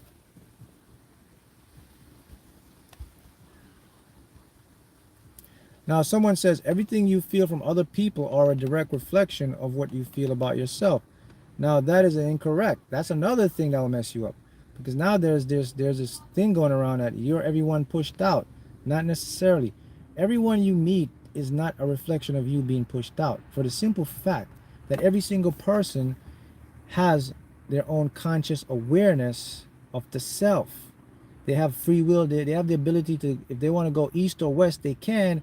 That's alone tells you that. So let me show you what's happening here. Let me tell you what's really happening here. It's not everyone's pushed out. Here's what's happening is, if you're a person and you have high vibration and you feel good, what you're going to do is you're going to trigger those people, because those people, when they come around you, they're going to see this person has high vibration and that, and it's going to bring up a lot of their negative trauma that they've been hiding, because they don't like to see that you're happy and abundant or whatever. So it's going to trigger them.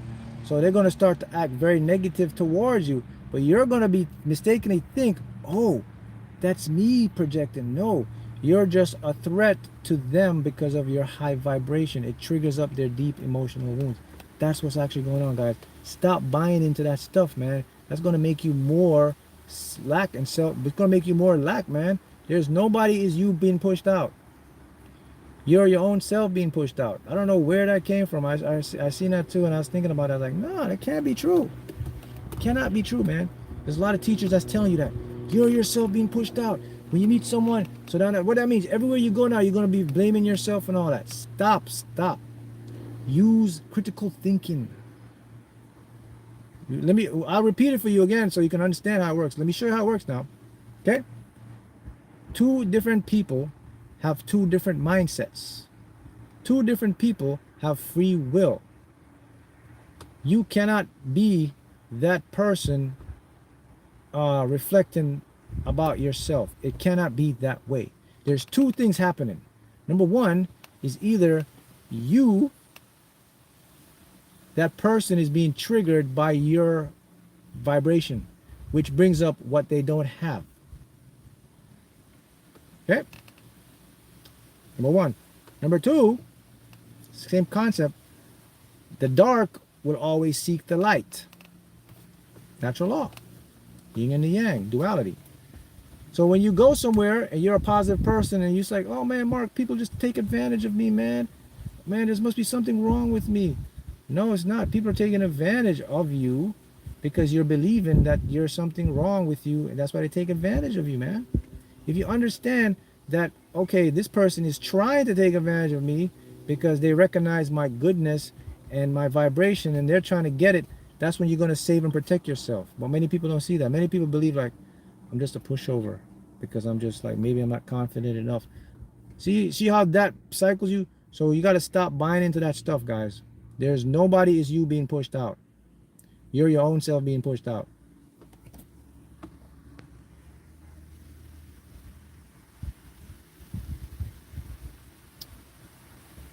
Well, if it was Neville Goddard teaching about you being pushed out, you got that one wrong. Nobody's perfect. You cannot be anybody pushed out. If you're anybody pushed out, then you can't have free will. That would literally mean the person you go up to in the street, you can telepathically tell that person to go left and they'll go left. You can't do that. It means you could verbally tell that person, we're going to go here and they'll go there. You see how silly that sounds? If I go up to a random person, hey man, you're going to go into that store and you're going to buy me this. They're going to look at me and laugh. You got to do that. You're like, what's wrong with you? No. You're me being pushed out. So you have to go do what I say. That's literally what. So you have to kind of like use your common sense and your critical thinking to kind of see things and being stuff. Any teacher, anybody tells you stuff, don't take it and just listen to it. Even when I tell you stuff, don't just say, oh, Mark says this, I'm going to listen. Analyze it for yourself first and say, all right, does this guy resonate with me? Let me test it. Just because someone's a famous teacher or they're good and they say that stuff, oh, because such and such says that, it's true. Don't do that, guys. Don't do it. Everybody's a human being. People make mistakes. Nobody knows have all the answers. We're all just on journeys learning. So you have to be able to listen to the person, analyze what they're saying, and then use your critical thinking. Because if you don't do it, you're going to be ignorant and you're going to create a lot of mess for yourself. You're going to be in like a loop. You're going to be depressed and you'll never be able to find yourself because you're going to think that you are a victim and you don't have any free will. Does that make sense? I hope it makes sense because it's very important to let you know that, because there's a lot of that. I see that everywhere when I go on social media. There's this concept that everyone being put out, and it really does mess up your self-worth.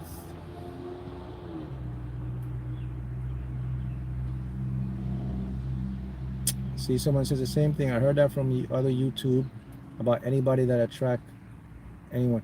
And look, the thing about YouTube, guys, look, a lot of people on YouTube, man, you got to find authentic people, because most people, they're just copying what other people say. Some people don't even know it. They're just copying because they heard another person say it, and they're going to say it to you. And just because, oh, well, Mark, this person got 2 million followers. This person doesn't mean jack.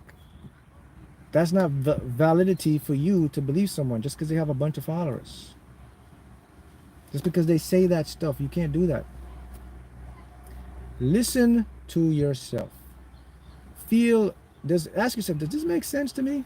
Because yourself's not going to lie to you. Am I really like everyone? So that means everything that happened to me is my fault? Damn. What a meager existence. I don't have any free will. What's the point of me even believing in myself?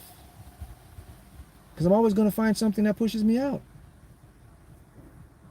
How does that sound? Doesn't sound logical, right? So you got to think about that. You're your own unique self. You attract people based on a vibration. People will come to you because you have high vibration. They'll love you. People will come to you because you have high vibration. They will hate you because of what you bring up in their world that they need to work on.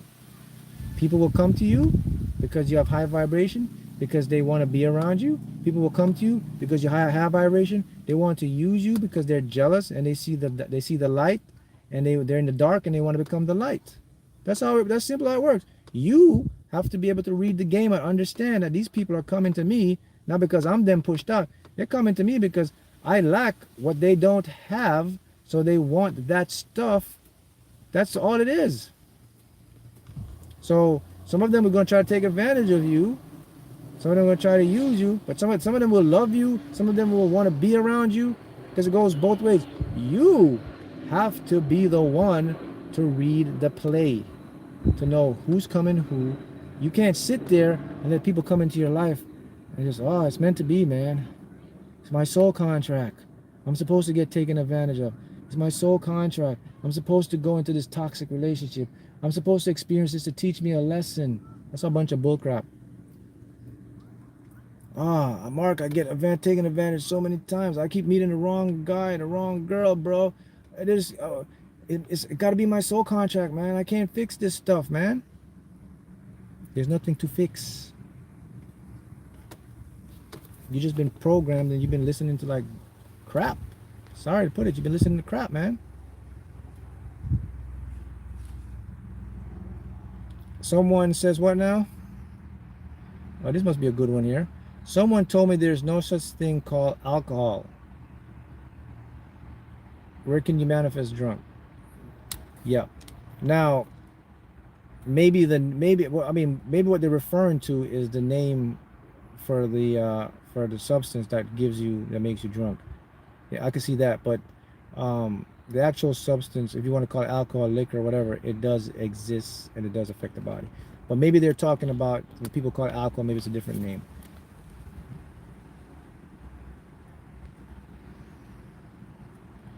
Yeah, it's BS. How do you get rid of past mistakes I have done in my life? They're done. You get rid of them by letting them go. Simple. Don't try to fix the past, man. If you try to fix the past, you're going to go back to the past. Let the past go.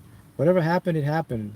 If you feel regret and you learn from it, you move on and you become a different person. But you should never ever go back into your past. That's why it's gone.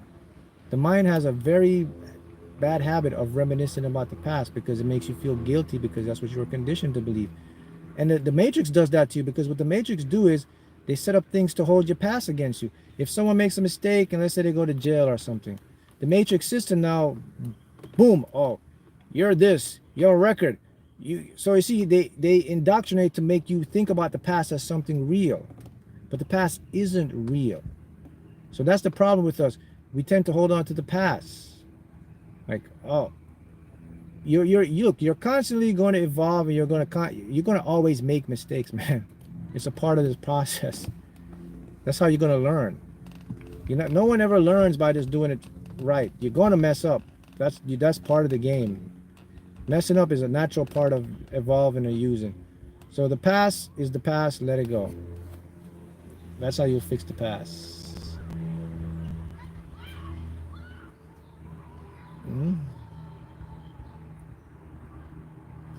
So you guys, I hope I shed some light on that. Will help a lot of you, because don't ever let anyone tell you that you're being pushed out, because you're actually not.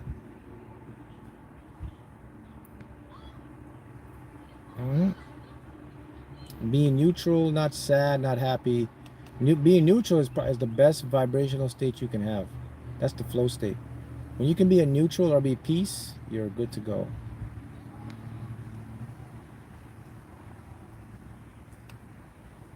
Mark, do you miss being a chef? I mean, I'm still a chef. I can go cook if I want to cook, So, you mean, do I miss like working in the chef's thing and all that stuff? Not really. It's not like I miss it or anything. I think about it sometimes. I mean, look, I still go back to my to my the place there. They, you know, maybe like every couple of weeks or so I go there. Probably have breakfast. So I still see some people there. Some people moved on, but they know me when I go there. But I don't say I missed it. Um, no, because you know, once you find your purpose, you're not gonna really miss it. But you think about it sometimes, but not like I want to go back to it. See, so that's the thing, you know.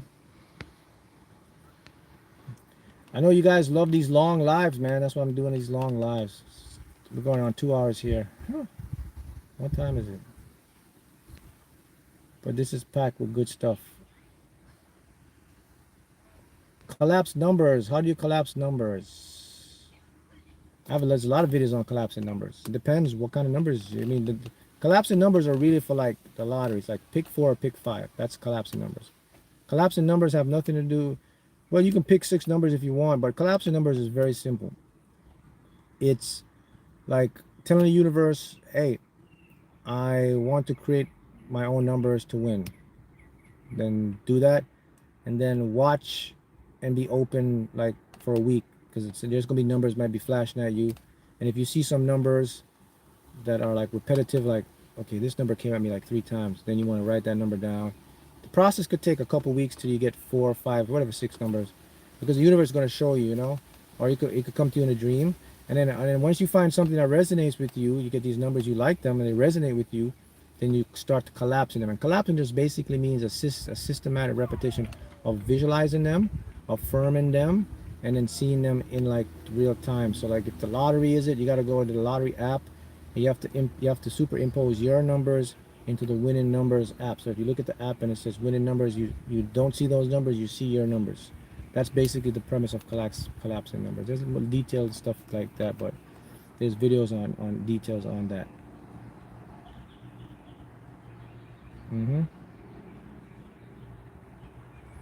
I'm definitely a quick picker. To me, quick pick is the easiest way. I want with a quick pick. You either way for you don't have to collapse numbers to win, guys. You only collapse numbers if you're like doing the play 4 or the play 5, which most people don't do that. Most people go to the Powerball and the Mega Millions, whatever. You can collapse numbers with that way too. But I mean, I always suggest quick picks with the big games. So it makes it easy for the universe to pick for you. All you're doing with that, you're just telling the universe to put you in the right place at the right time.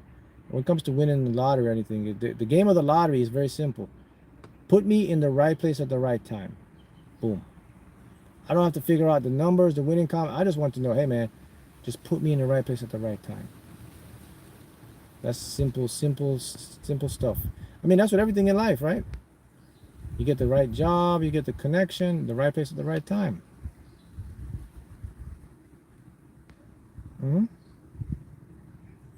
If I say I don't have anything to people who ask for money while I'm manifesting money, will that mess up my vibration? No. I mean, if you have money and there's someone asking for money, and if you don't feel like giving that person money, then there's something in you that don't feel like giving that person money. That's not going to mess up your vibration. So don't let people make you feel guilty. That's what people do. They try to make you feel guilty. That's not going to mess up your vibration. Because inside you already know yourself. You already know like what I want, and I'm not feeling giving this person money, and that's your right. You're not supposed. Not everybody come to you. You got to give them $1 or a penny. You have to feel it. Yeah, it's good to be generous and stuff, but there's sometimes, you know, it's not like, you know, like I remember the other day where I was at Target, man, and I went in I think I went to buy a fan, and I was walking in. This guy was sitting there, and he's like, see my Yankees, and he's like, oh man, Yankee. He's a homeless guy who was sitting there. He's like, hey man, can you buy me a sandwich or something? And I was like, all right. I said, all right, when I come out, man, I'll buy you a sandwich. So I go into Target, I bought the fan, and I got cash back, and I gave him like 20 bucks. He's like, at first, no, I had the cash. I said, you want me to buy something for you and come back?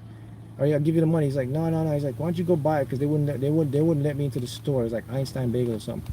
So I go in there, I said, what you want, man? He told me what they want. I went in and bought him that and a bottle of water and give him the sandwich and then gave him the change, right? And then 4 days later, okay, I go back again to Target, and the same guy there, but he doesn't remember me because, you know, these guys are like seeing people every day. He asked me again, he's like, hey man, can you buy me this? This time I was like, nah. I was like, told him, sir, I said, you don't remember me 4 days ago? I bought you this and bought you that. So you see, I'm not entitled just because I gave it to you every day. I gotta give it to you. It's just by feelings.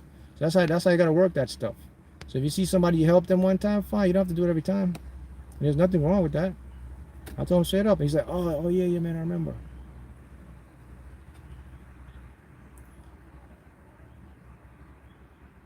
Someone says cell phones are the mark of the beast, always in your hand and connected to your forehead. All right, I'm not gonna touch that one. You don't. Let's see. I'll be on the Quantum Chosen podcast this week, and I'll tell the story of some tips. I'll say this about cell phones. You know, cell phones have changed a lot of people's lives. It give people information to empower their lives and to learn about God as well. So I don't know if learning about God is a mark of the beast.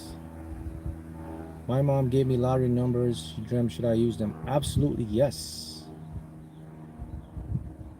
If your mom gave you lottery numbers she dreamt, those numbers are going to come true. 100%. How to remove social anxiety. Now that's you got to work on the subconscious. That's a very subconscious thing, you know. It brings up PTSD, so you have to spend a lot of time meditating, doing self-love subliminals, removing block subliminals. Over time that will remove social anxiety. But that's deep subconscious work. Either hypnotherapy, auto hypnosis, because that's an emotional trauma down there. Being open to receive has been a major key for me. That's the major key for everything. That's why I said you got to be open on all channels, guys. Mark, how did you meet Sunny?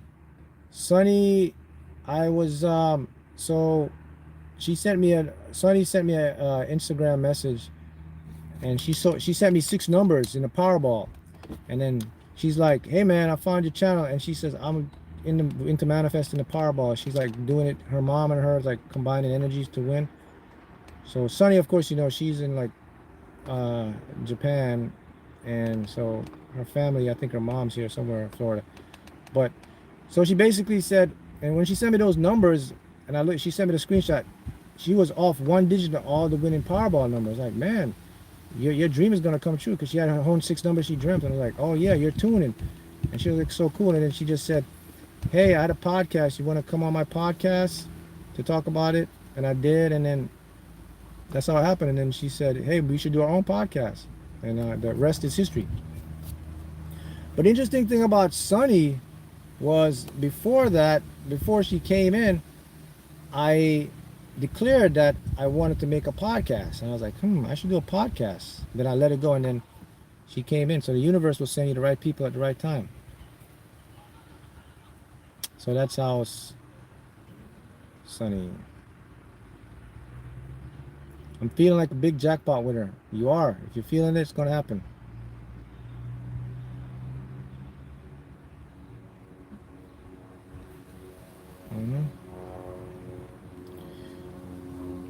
You're so right. I gave my so-called friend help with money to get food, and day she asked for money to support her smoking. So I said, no, that's what you're supposed to do. Look, it's okay for you to tell people no, man. That's your right. It's okay to find your own peace. It's okay for you to feel good and be happy for yourself. You shouldn't do stuff to, in other words, don't sacrifice your happiness all the time for somebody else to make them feel good. It's about you as well.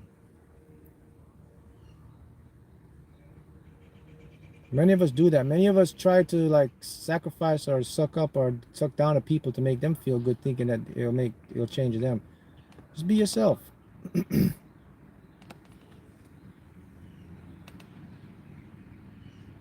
Meaning, know yourself and know who you are and don't care about what other people think will connect to you.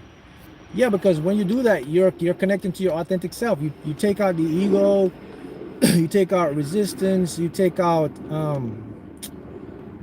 stereotypes, you take out all the stuff the matrix shoved down on you, and now you're just connected with your authentic self. You have this one channel open now, and all the other stuff is on the sideline.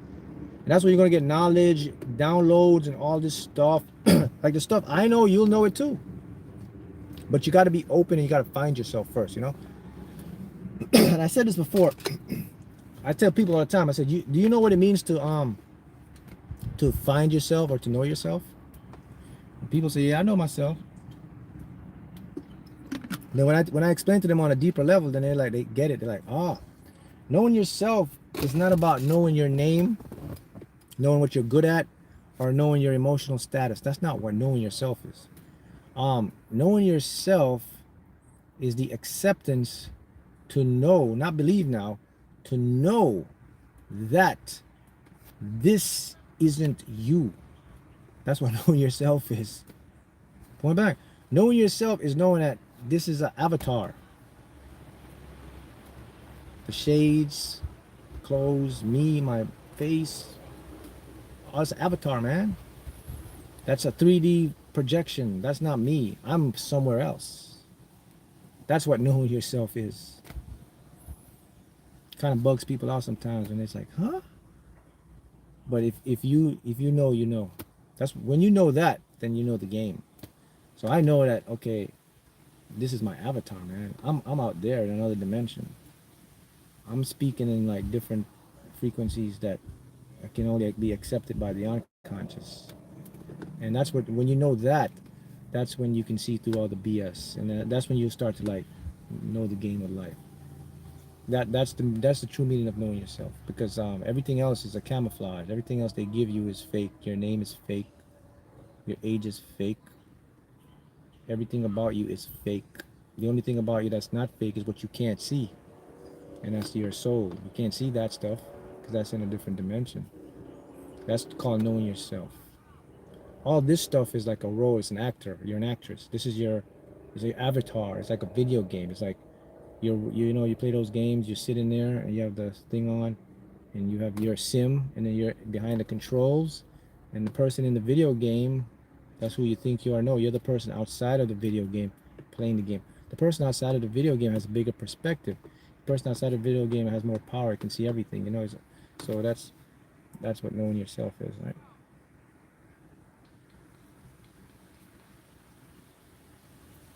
Mm-hmm. I'm going to give you guys 4 numbers that will come out in the next week. Go ahead, give it to them.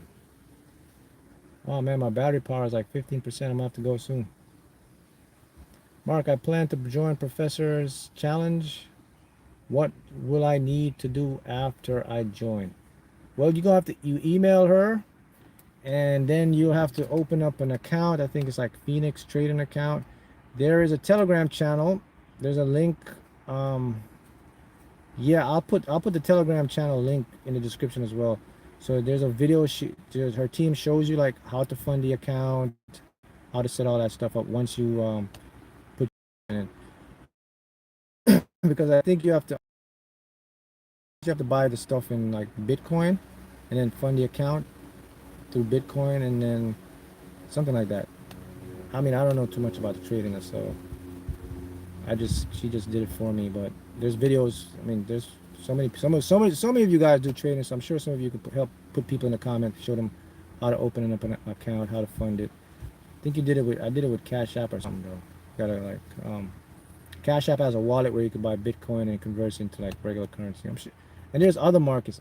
I leave it up to you guys. So you guys who do manifest and trade and all that stuff, you know that stuff. You could comment and show somebody. But I'm gonna remember to put the link there. Can we manifest someone, or is it free will? You can manifest someone. Um, yeah, you can manifest someone, because more there's people out there who will always be in alignment with your vibration. So you always manifest someone. That's what you call the perfect person for you. So yeah, you can do that. Hmm. Can we manifest someone, or is it free will? Free will, free will, you can manifest someone, but they'll have free will, but they're more likely will resonate with you, because the thing about free will is free will likes going with other free will, like things that resonate. So like you'll find more people that people are together, or people that resonate or have the same interest. So if your vibration is right, you manifest someone, and the free will won't matter because they're automatically gravitated toward you. Right? All right, guys. That's good stuff there. So see you again in a couple weeks. I'll put the link in the description here because my battery's about to go. All right. I'd rather cruise solo. Okay, good. Talk to you guys. See you next time.